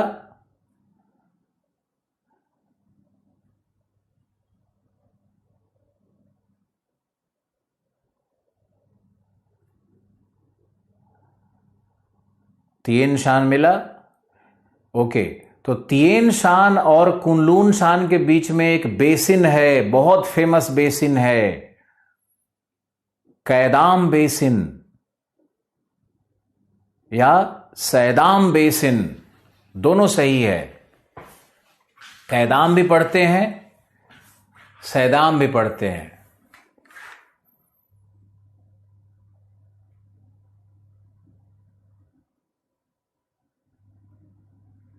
अब यहां देखो, जैसे इस एटलस यहां पर ये था हमारा हिमालय, ये हमारा हिमालय का भाग है। तो ये जो भाग है ये क्या है, यही है हमारा तिब्बत। तिब्बत के ऊपर का जो ये भाग है, ये जो भाग है यही है हमारा कुनलून शान, और इसी कुनलून शान का एक्सटेंशन इधर मिलते रहेगा, इधर मिलते रहेगा, इधर नीचे भी थोड़ा मिलेगा।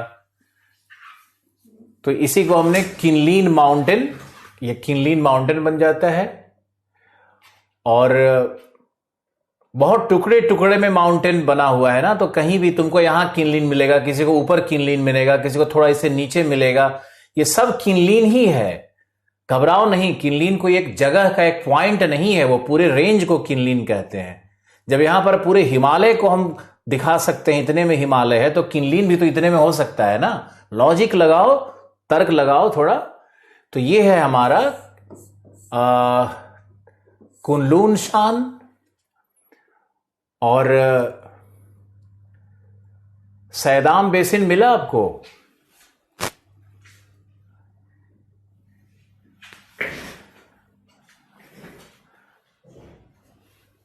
सैदाम बेसिन और तरीम बेसिन दो मिलेगा।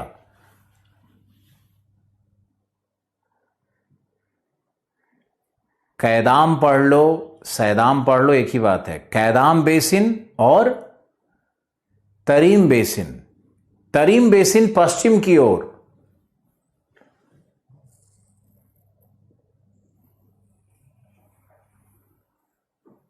तरीम बेसिन पश्चिम की ओर, सैदाम बेसिन उससे थोड़ा दक्षिण पूर्व की ओर,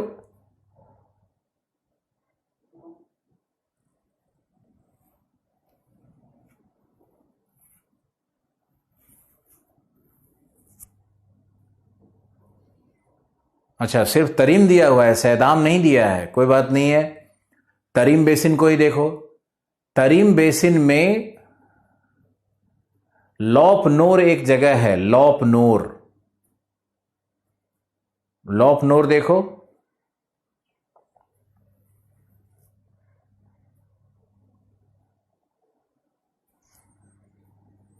तरीम बेसिन में लौपनोर एक जगह है।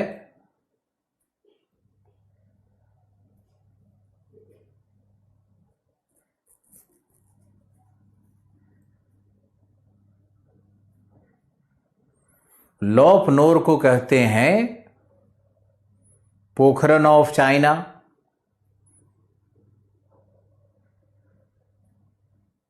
Pokhran of China.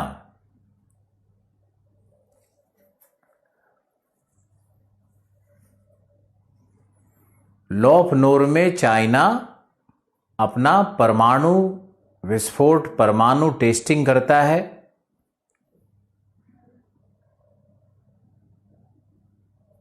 तो लौपनोर कोशिश करो देखने का। ब्लैक स्वान एटलस ज्यादा अच्छा है इन चीजों में।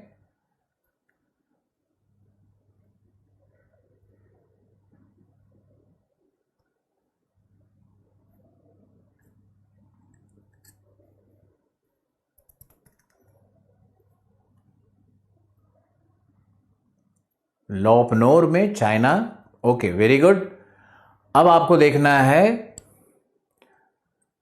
अब फिर से हम लोग देखते हैं, सबसे नीचे आओ। पहले है हिमालय, फिर है तिब्बत, तिब्बत के ऊपर है तिएन शान, तिएन शान के ऊपर में है कैदाम बेसिन और तरीम बेसिन।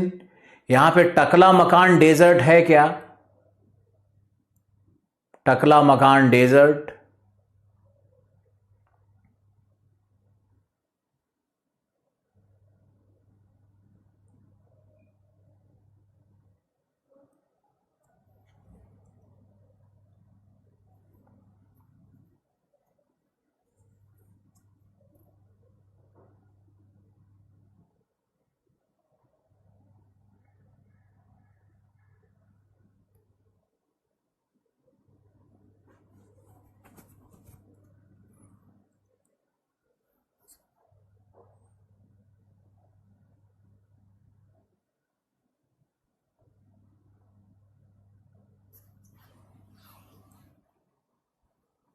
ठीक है, टकला मकान डेजर्ट मिल गया। टकला का मतलब ही डेजर्ट होता है, तो आप टकला से भी याद रख सकते हो।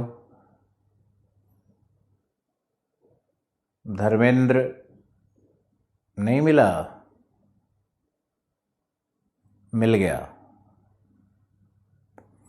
तो टकला मकान डेजर्ट है तरीम बेसिन में।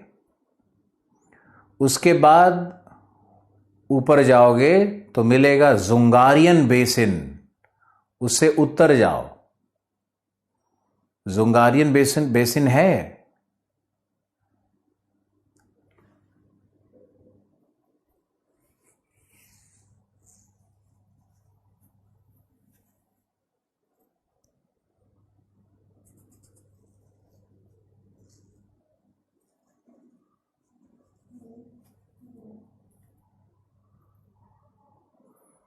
बिल्कुल मनोरमा, तुम्हारा भी कमेंट शो हो रहा है।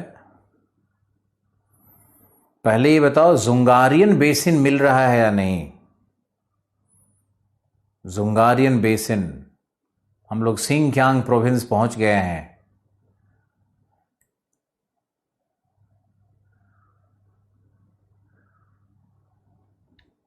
मिल गया।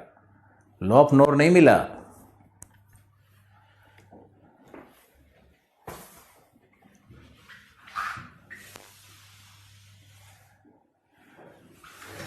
देखो, यहां पर है तरीम बेसिन, यहां पर है तरीन बेसिन से इधर पूर्व आओ तो यहां पर है किंग हाई हू। किंग हाई हू एक झील है चाइना का। यहां पे आप देख लो, ये सबसे बड़ा झील है चाइना का, किंग हाई हू। किंग हाई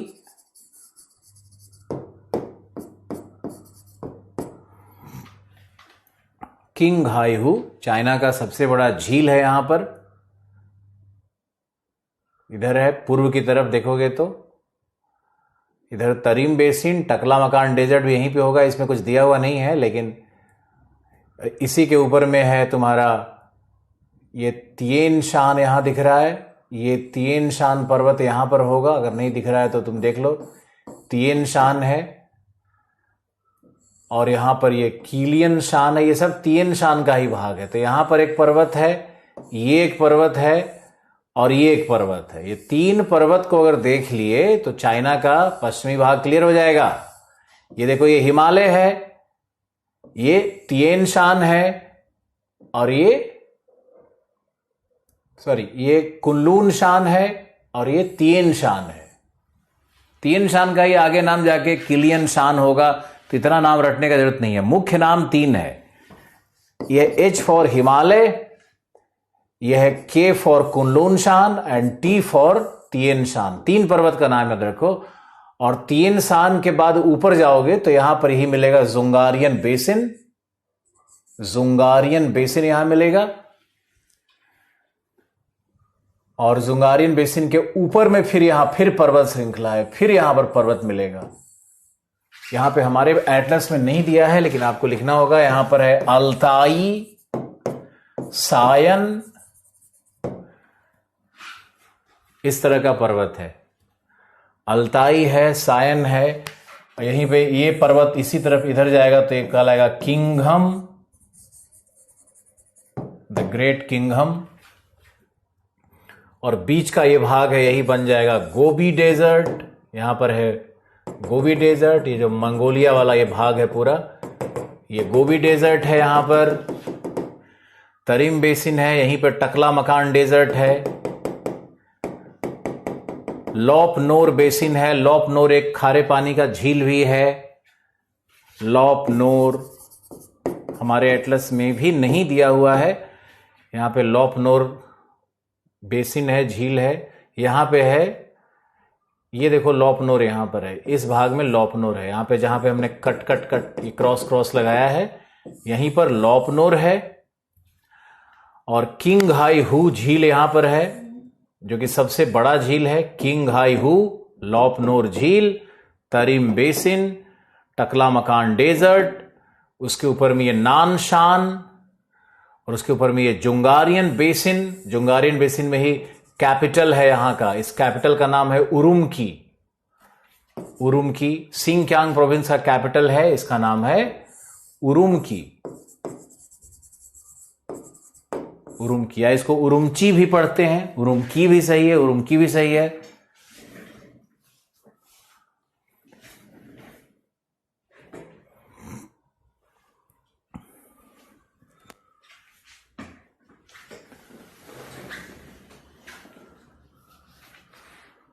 किंगहाई लेक से 100 डिग्री पूर्वी देशांतर जा रही है। किंगहाई लेक जो है ना, यहां पे किंगहाई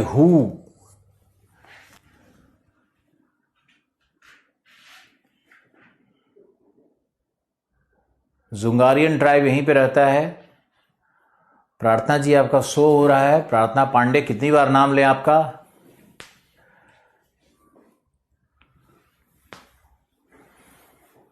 तरीम बेसिन में ही लिखा है लॉप नोर। लॉप नोर तरीम बेसिन के पूर्वी भाग में है, जो बता रहे हैं उसको भी सुनते रहो। जुंगारियन मिल गया।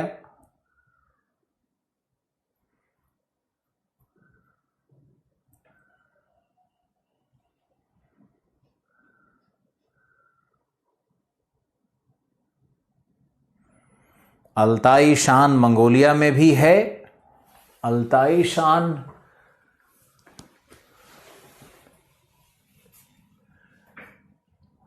रुको, एक अल्ताई माउंटेन्स, सायन माउंटेन्स भी ढूंढना है आपको, सिर्फ अल्ताई। अल्ताई माउंटेन्स इस तरह से मंगोलिया में भी फैला हुआ है। अल्ताई,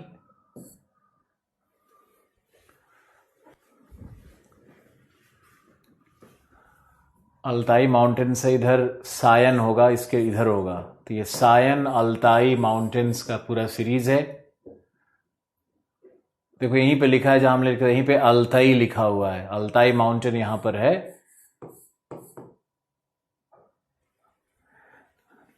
किंगहाई हू झील को भी देखना है।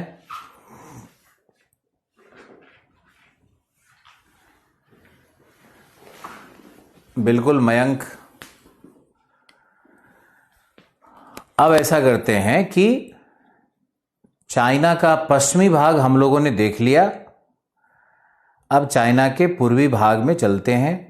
आप ये बताओ कि 100 डिग्री ईस्ट की रेखा,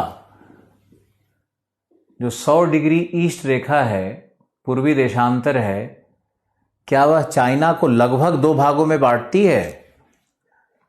तिब्बत की एवरेज हाइट क्या है? तिब्बत की एवरेज हाइट 4000 मीटर के आसपास में है, कहीं 3800 रहता है, कहीं 4000 लिखा रहता है। क्यों पूछ रहे हो दीपक आर्या? हाइट से क्या काम है तुम्हारा?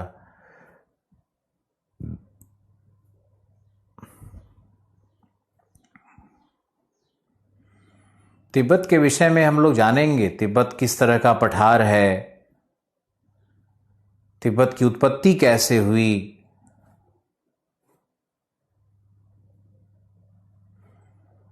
ओके, जहीर को मिल गया, Kaushalya, Saurabh, Daniel, okay very good.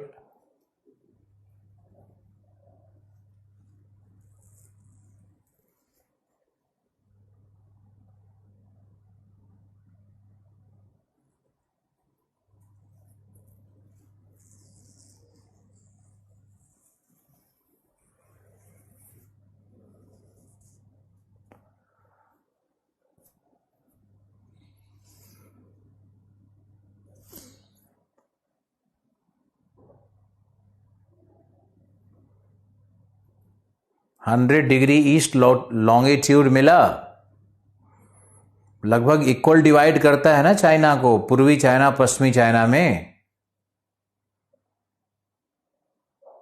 याद रखना। 100 डिग्री ईस्ट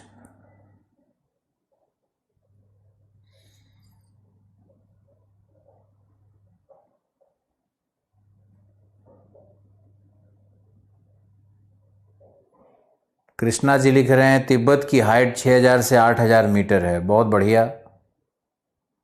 ज्ञान कम बांटिए।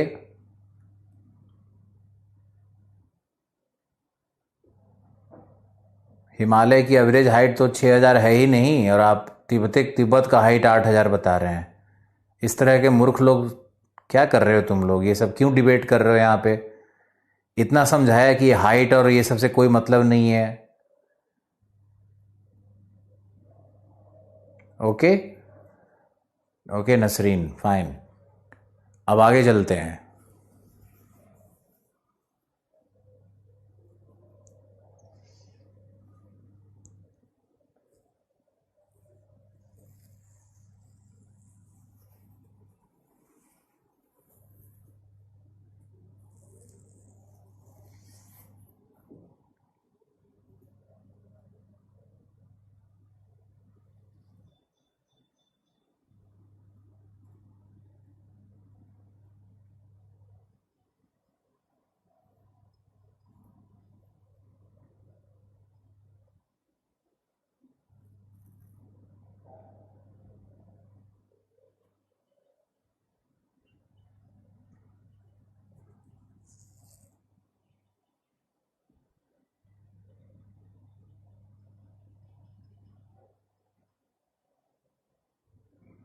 ओके, तो भाग में बांटती है। अब आगे चलते हैं, पूर्वी भाग में चलते हैं।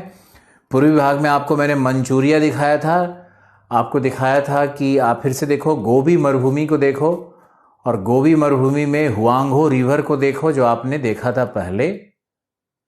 तो हुआंगहो रिवर पे आओ, और हुआंगहो नदी मिला।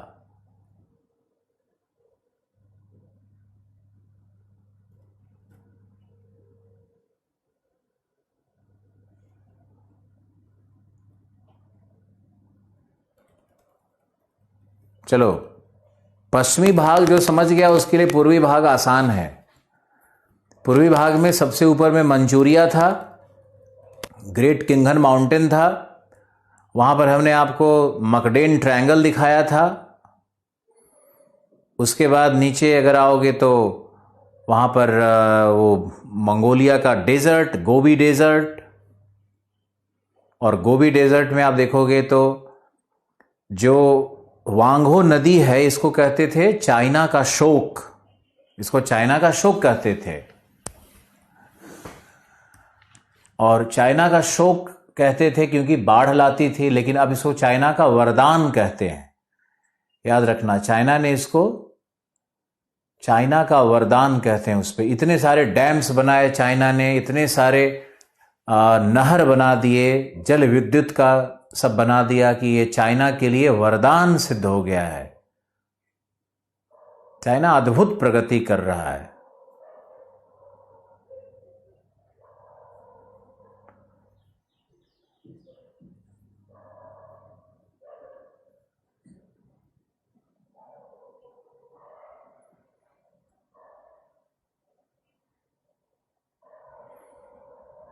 लिखो नेक्स्ट, इसमें देखो नेक्स्ट कि इस नदी के मुहाने पर 2 सिटीज हैं, 2 सिटीज हैं। कौन सा मिला था आपको?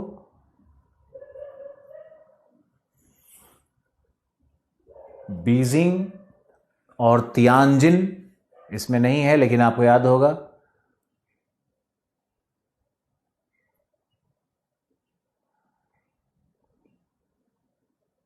बीजिंग और तियानजिन मैंने बता दिया, दोनों ट्विन सिटीज है। अब क्या करना है कि आपको देखना है the great wall of China. Gobi desert के नीचे आओगे तो ग्रेट वॉल ऑफ चाइना दिखता है क्या?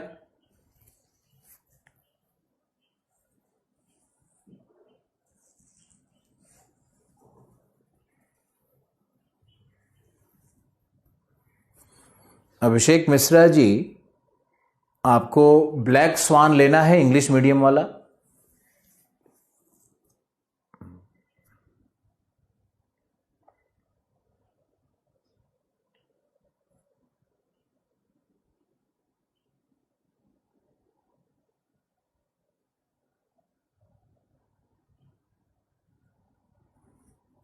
Okay, very good. ये ग्रेट वॉल ऑफ चाइना का बड़ा खूबसूरत कहानी है। मंगोलों के आक्रमण से चीन को बचाने के लिए ये ऐसा किया गया। एक छोटी सी कहानी सुनाते हैं, आप लोग सब ध्यान से सुनो।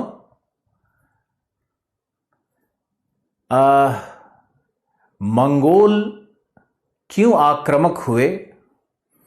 मंगोलों ने सभ्यताओं पर क्यों आक्रमण किया? मंगोल इतने हिंसक क्यों हुए? इसका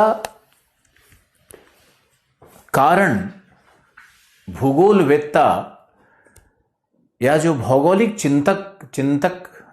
चिंतन या क्या बोलते हैं उसका, थिंकर्स हैं, इन लोगों ने जलवायु परिवर्तन और ग्लोबल वार्मिंग से माना है।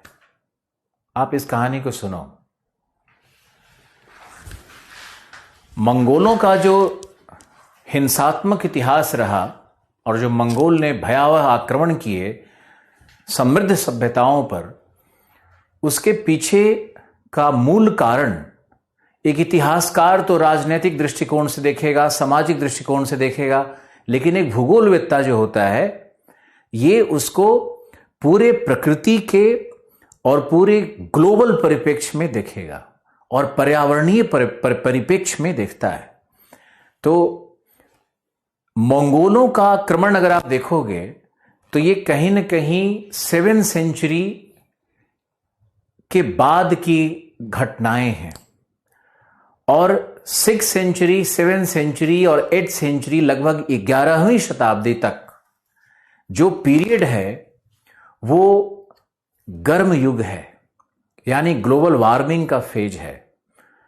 एक लिटिल आइस एज आया था अब लिटिल आइस एज क्या है उस पर कोई विवेचना नहीं की जाएगी अभी, लेकिन ये जो मंगोल्स का पीरियड है वो एक्चुअली वार्मिंग का पीरियड है और धरती का तापमान सामान्य से लगभग 1 डिग्री 1.5 डिग्री ज्यादा गर्म हो रहा है औसत तापमान। तो इस ग्लोबल वार्मिंग के कारण जो मंचूरिया के घास के मैदान थे, जो गोबी के घास के मैदान थे, जो वनस्पति थी वहां का, वो बिल्कुल सूख गया।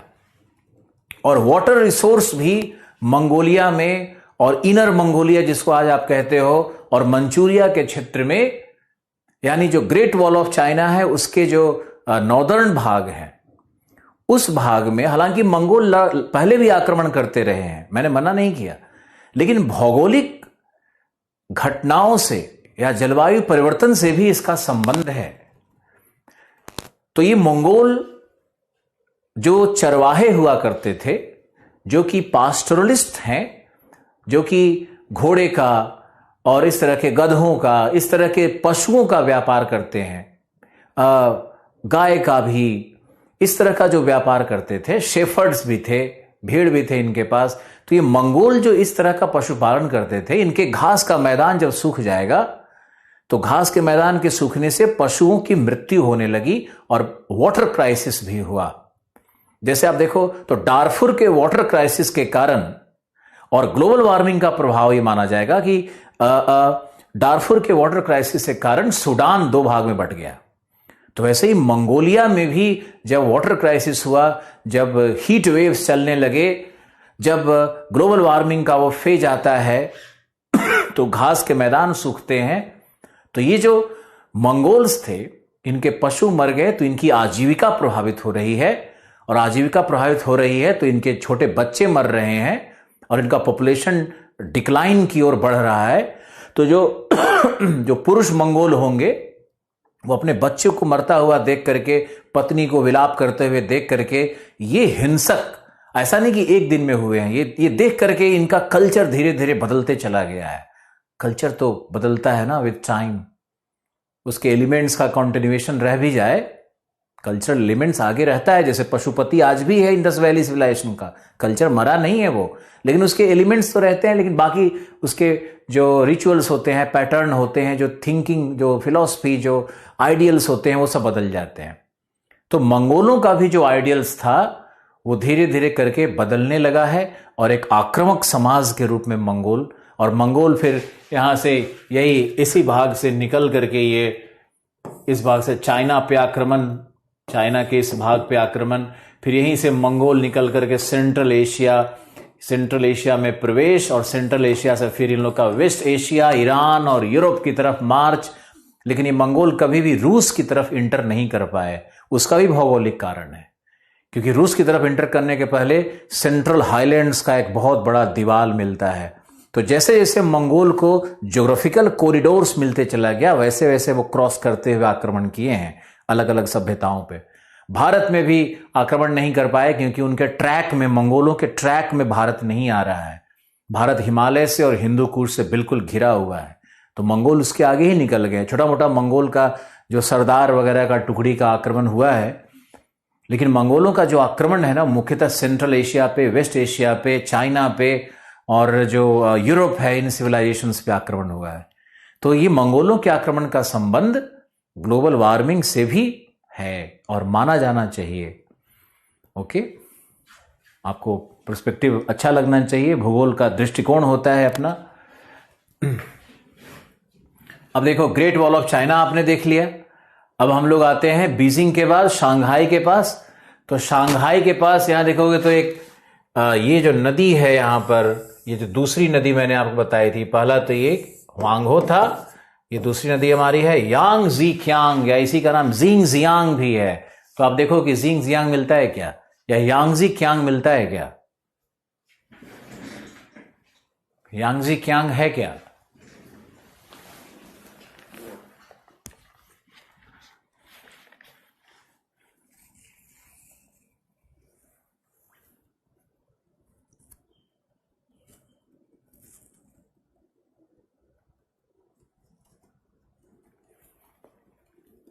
संसाधनों के लॉस के कारण मंगोल क्रूर हो गए, इसलिए आक्रमण किया।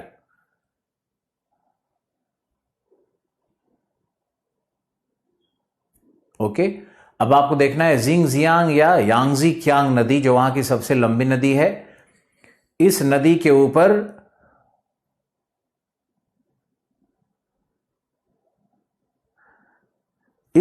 ऊपर में जो दुनिया का सबसे बड़ा डैम है, थ्री गॉर्जेस डैम बनाया गया है। इस नदी के मध्य भाग में देखो आप,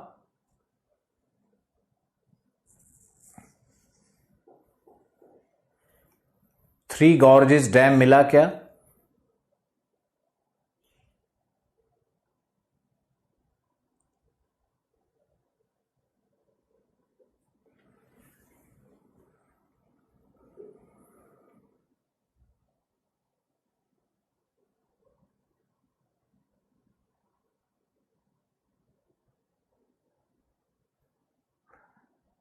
थ्री गॉर्जेस डैम मिला या नहीं, मुझे जल्दी बताओ।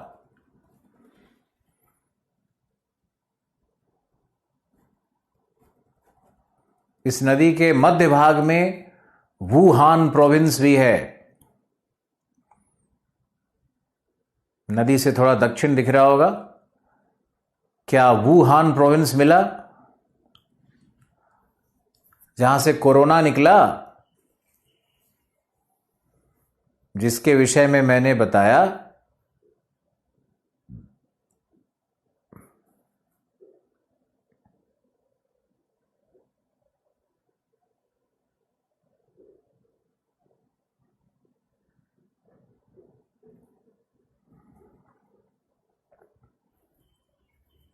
थ्री गॉर्जेस डैम मिलना चाहिए, वैसे तो ब्लैक स्वान में होगा।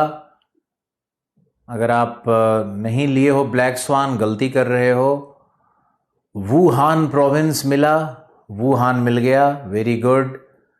तो वुहान को तो सबको अंडरलाइन करते ही रहना है, वुहान को भी करो।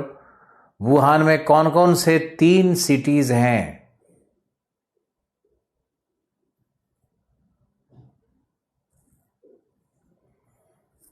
यांगजी रिवर पर ही वुहान है।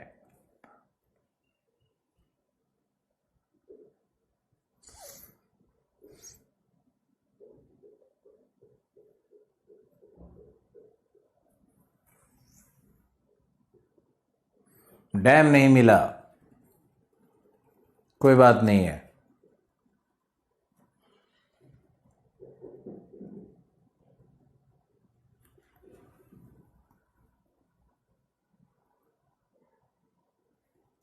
Okay, Wuhan, Hankou, Hanyang, very good. 3 cities हैं वहां पे, तीनों को मिला के वुहान एग्लोमेरेशन कहते हैं। ओके, नहीं मिला थ्री गॉर्जेस डैम, कोई बात नहीं है।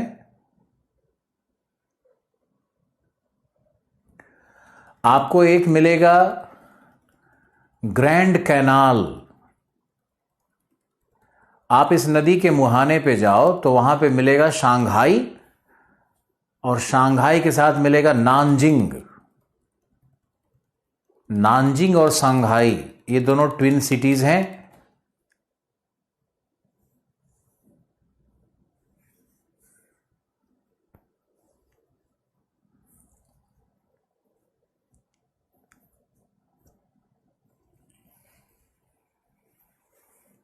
नानजिंग और शंघाई ट्विन सिटीज हैं।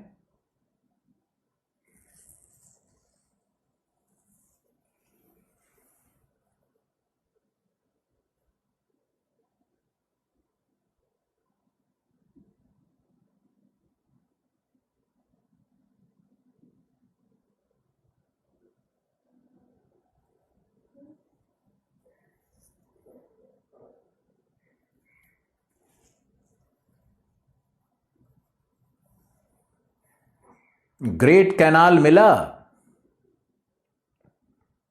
ट्विन सिटी होता है 2 नगर जब आसपास में, जुड़वा नगर, हैदराबाद सिकंदराबाद एक जुड़वा नगर है। ग्रेट कैनाल मिला।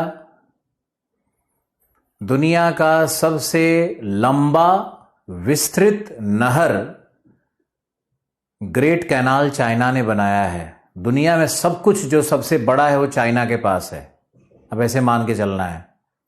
टनल एक भारत बनाया है, भारत भी अब कुछ बना रहा है। इंफ्रास्ट्रक्चर में भारत पिछले 10 वर्षों में बहुत मैसिव काम कर रहा है।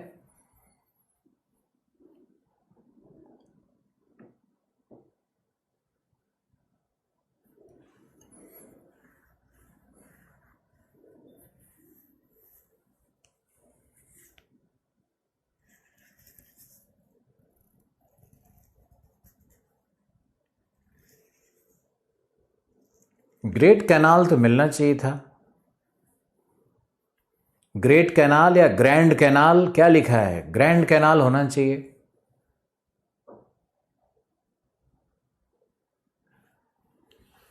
अब जो यांगजी नदी मिल गई तो यांगजी नदी के पूर्वी भाग में जाओ।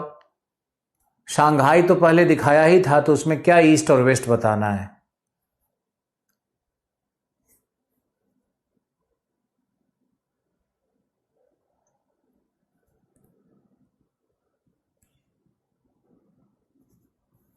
Okay, wonderful. अब चलते हैं और बताओ कि ये जो ग्रेट कैनाल है वो किसको किसको जोड़ता है? ग्रैंड कैनाल किसको जोड़ता है?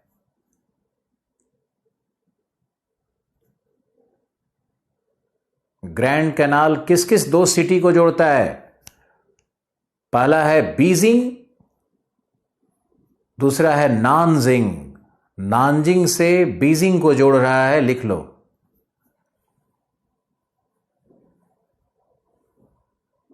ग्रैंड कैनाल नानजिंग से बीजिंग को जोड़ रहा है। दुनिया का सबसे लंबा नौगम्यता से युक्त नहर है।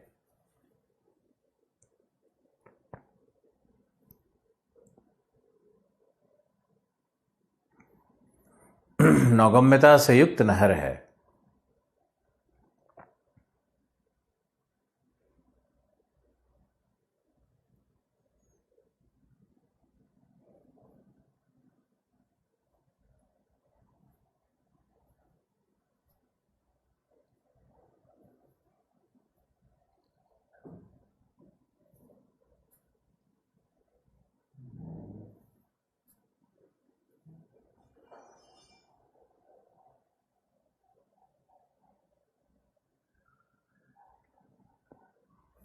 ओके, फिर आगे चलते हैं और यांगजी क्यांग नदी के बाद आप नीचे आओ।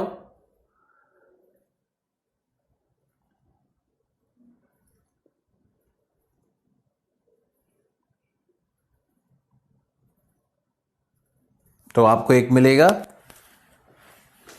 सिंगक्यांग नदी। एक नदी यहां देखो है,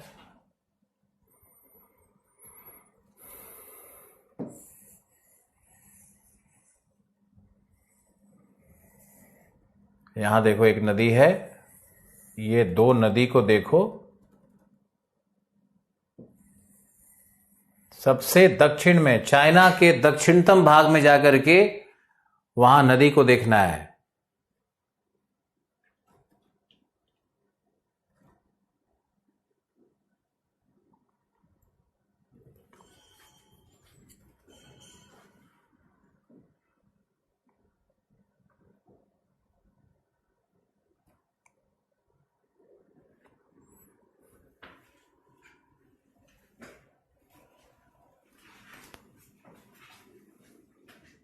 शंघाई तो एक बंदरगाह है ही।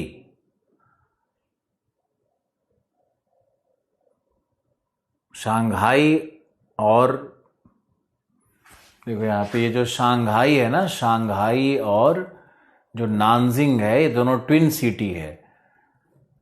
तो कैनाल यहां से यहां है, ये बीजिंग से निकल करके नानजिंग आता है, फिर नदी में मिल जाता है। और यही कैनाल है ना, ये हुआंगहो नदी और जिंगजियांग या यांगजी क्यांग नदी है, उसको जोड़ती है। 3 नदी का तो नाम ही याद रखना है। पहला ऊपर में क्या है? हुआंगहो, दूसरा है यांगजी क्यांग, तीसरा है सिंकियांग।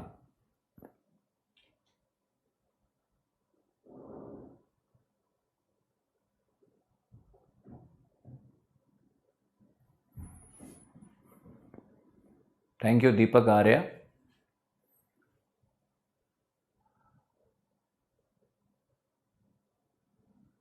उसका नाम जियांग जियांग भी कहते हैं, नया नाम उसका जियांग जियांग भी है। जियांग जियांग मिलता है क्या? पुराना नाम सिंकियांग। सिंकियांग बेसिन चावल के लिए बहुत इंपॉर्टेंट है, ये उसका नाम है जियांग जियांग भी नाम है, XIANG। तीसरी नदी है, 3 नदी तो बताया ही जा रहा है, कितना सिंपल किया हुआ है।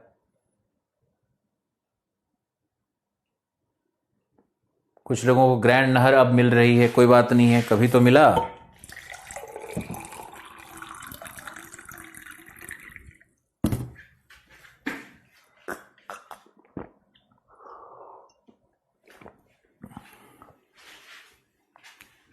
Jiang Jiang, okay, yes, XIANG। ये चावल का बहुत बड़ा उत्पादक क्षेत्र है ये। तो चाइना को इस तरह से याद रखना है, इस तरह से समझना है। चाइना के पश्चिमी भाग में जो पर्वतीय क्षेत्र, पठारी क्षेत्र, जो पूरा सूखा क्षेत्र है चाइना का, चाइना में आपको याद रखना है। अरे येलो रिवर तो कहते हैं गोबी से निकलने वाले उस हुआंगहो नदी को, उसको येलो रिवर कहते हैं ना। जो पहला है ये येलो रिवर है। येलो रिवर क्यों कहते हैं? येलो रिवर इसलिए कहते हैं कि जब गोबी डेजर्ट से हुआंगहो नदी निकलती है, सुन रहे हो ना, जब गोबी डेजर्ट से हुआंगहो नदी निकलती है तो उस नदी में पवन के द्वारा निक्षेपित जो सबसे सूक्ष्म कण होते हैं बालू के, जिनको हम लोग लोएस कहते हैं, LOESS, तो ये जो लोएस होता है ना, उसको नदी में डाल दिया जाता है। तो नदी में लोएस की मात्रा बहुत होती है। अब लोएस में क्या होता है कि आयरन ऑक्साइड्स होता है। अब आयरन ऑक्साइड क्या करता है कि जल के साथ प्रतिक्रिया करके रासायनिक पानी के रंग को लाल या हल्का पीला या लाल जैसा कर देता है, समझे? तो इसीलिए इसको येलो रिवर कहते हैं। इसका जो सिल्ट है ना, इसका जो नदी में जो सिल्ट होता है, गाद जो है, उसका रंग नदी के बेसिन में भी वो पीला जैसा दिखता है, इसलिए इसको येलो रिवर कहते हैं। और यही येलो रिवर इसी सिल्ट को डाल रही है कहाँ? ले जा करके येलो सी में, चाइना के येलो सी में डाल रही है। तो येलो सी का रंग भी क्या होगा? पीला दिखेगा।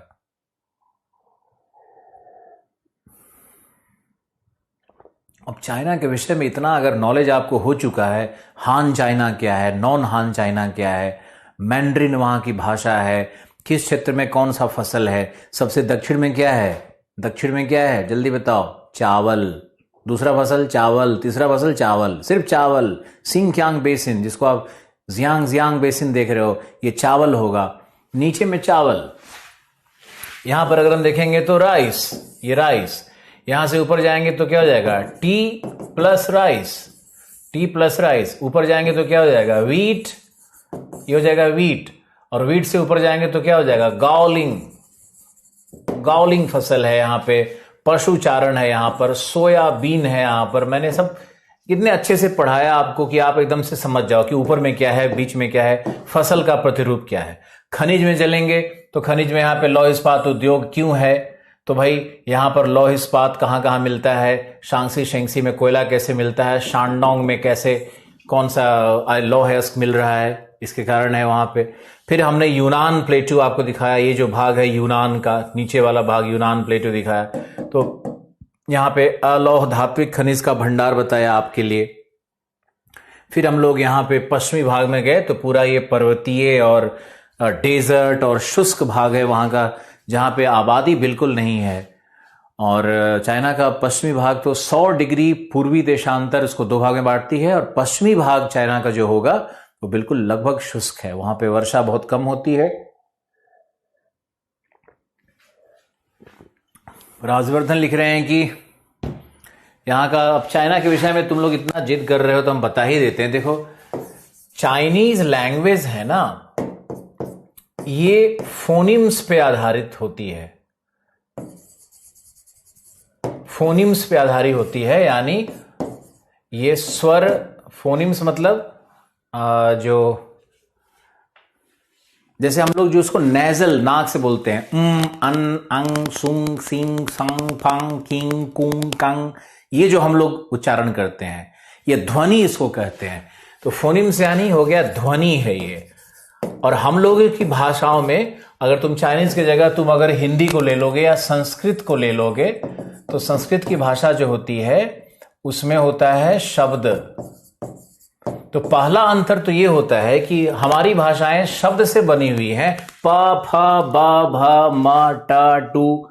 और संस्कृत तो इतनी साइंटिफिक भाषा है कि देखो, अगर प का मैंने नाम लिया तो प, फ, ब, भ, सब लिप से बोल रहे हो, सब लिप से बोल रहे हो, ओष्ठ से बोलते हैं, प, फ, ब, भ। तो ये सब देखो, प, फ, ब, भ, और अंत में अनुस्वार वाला बनता है, ध्वनि को अंत में रखते हैं।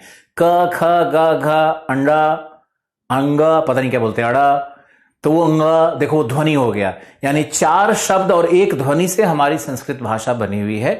प, फ, ट, ठ, ट, ठ, ड, ढ, सब देखो जिह्वा, जिह्वा आ रहा है, ट, ठ, ड, ढ, है ना। च में देखो तालु आ रहा है, च, छ, ज, झ, है ना। तो उसके बाद लास्ट में ध्वनि होता है। लेकिन चाइनीज लैंग्वेज का क्या है कि भैया, ई तो ध्वनि पे आधारित है। अब ध्वनि है तो हर शब्द में ही सुंग, जुंग, किंग, टुंग, पुंग, पांग, यही सब रहता है भाषा में। एक तो जोक भी है ना कि बच्चे का नाम कैसे रखा जाता है भाई, तो बर्तन को ऊपर उछाल दो, और चाइना में बर्तन को ऊपर उछाल दो और नीचे गिरने के बाद जो आवाज आता है, चिंग, झिंग, पिंग, ऐसा कुछ नाम रख देते हैं। तो स्वर और शब्द का अंतर है, इसलिए चाइनीज भाषा थोड़ी सी कठिन होती है। मैंने सीखने की कोशिश की थी लेकिन फिर मैंने छोड़ दिया। अब देखो, ये दूसरा देखो, चाइनीज भाषा में 2 है, 2 इसके रूप हैं। एक है वेडेगाइल सिस्टम, लिख सकते हो, एक है वेडेगाइल सिस्टम और एक है पिनयिन सिस्टम। 2 तरह की भाषाएं हैं। एक ही भाषा चाइनीज है लेकिन उसको 2 सिस्टम में बांटा हुआ है। अब क्या होता है कि इसीलिए आप जैसे मान लो कि हमने यहां पे लिखा सिंगक्यांग, सिंगक्यांग, सिंगक्यांग भाषा हो गया ये। सिंगक्यांग मान लो एक शब्द है, तो ये वेडेगाइल में है। अब इसी को कर देगा जिंग जियांग, यही हो जाएगा जिंग जियांग। पिनयिन में ही हो जाएगा जिंग जियांग। तो कुछ चाइना का जो क्षेत्र है वो वेडेगाइल सिस्टम को और कुछ पिनयिन को करता है। जो नीचे का दक्षिणी भाग है चाइना का, वो पिनयिन सिस्टम को फॉलो करता है, और जो उत्तरी भाग है चाइना का और उत्तर पूर्वी भाग है, वहां पर वेडेगाइल सिस्टम है। यानी वहां भी मैंड्रिन भाषा को 2 सिस्टम में बांटा गया है। आपके कुछ समझ में आया? ओके। तो आप चाइनीज भाषा पे बार बार लिख रहे थे तो मैंने थोड़ा सा बता दिया। हालांकि ये प्लेटफॉर्म नहीं है चाइनीज भाषाओं पे बात करने की, लेकिन आपके मन के संतुष्टि के लिए हमारा समय समाप्त। हम मिलते हैं आपसे कल, फिर से मिलते हैं, फिर से अच्छी ऊर्जा और मुस्कुराता हुआ इतना बड़ा सा चीज किया हुआ चेहरा आपका होना चाहिए। गाओलिंग एक प्रकार का वो है पशुचारण, पशु क्या बोलते हैं यार, फॉडर का हिंदी क्या होता है? एक प्रकार का वो पशु चारा है गाओलिंग। चलो bye, take care, love you all, thank you.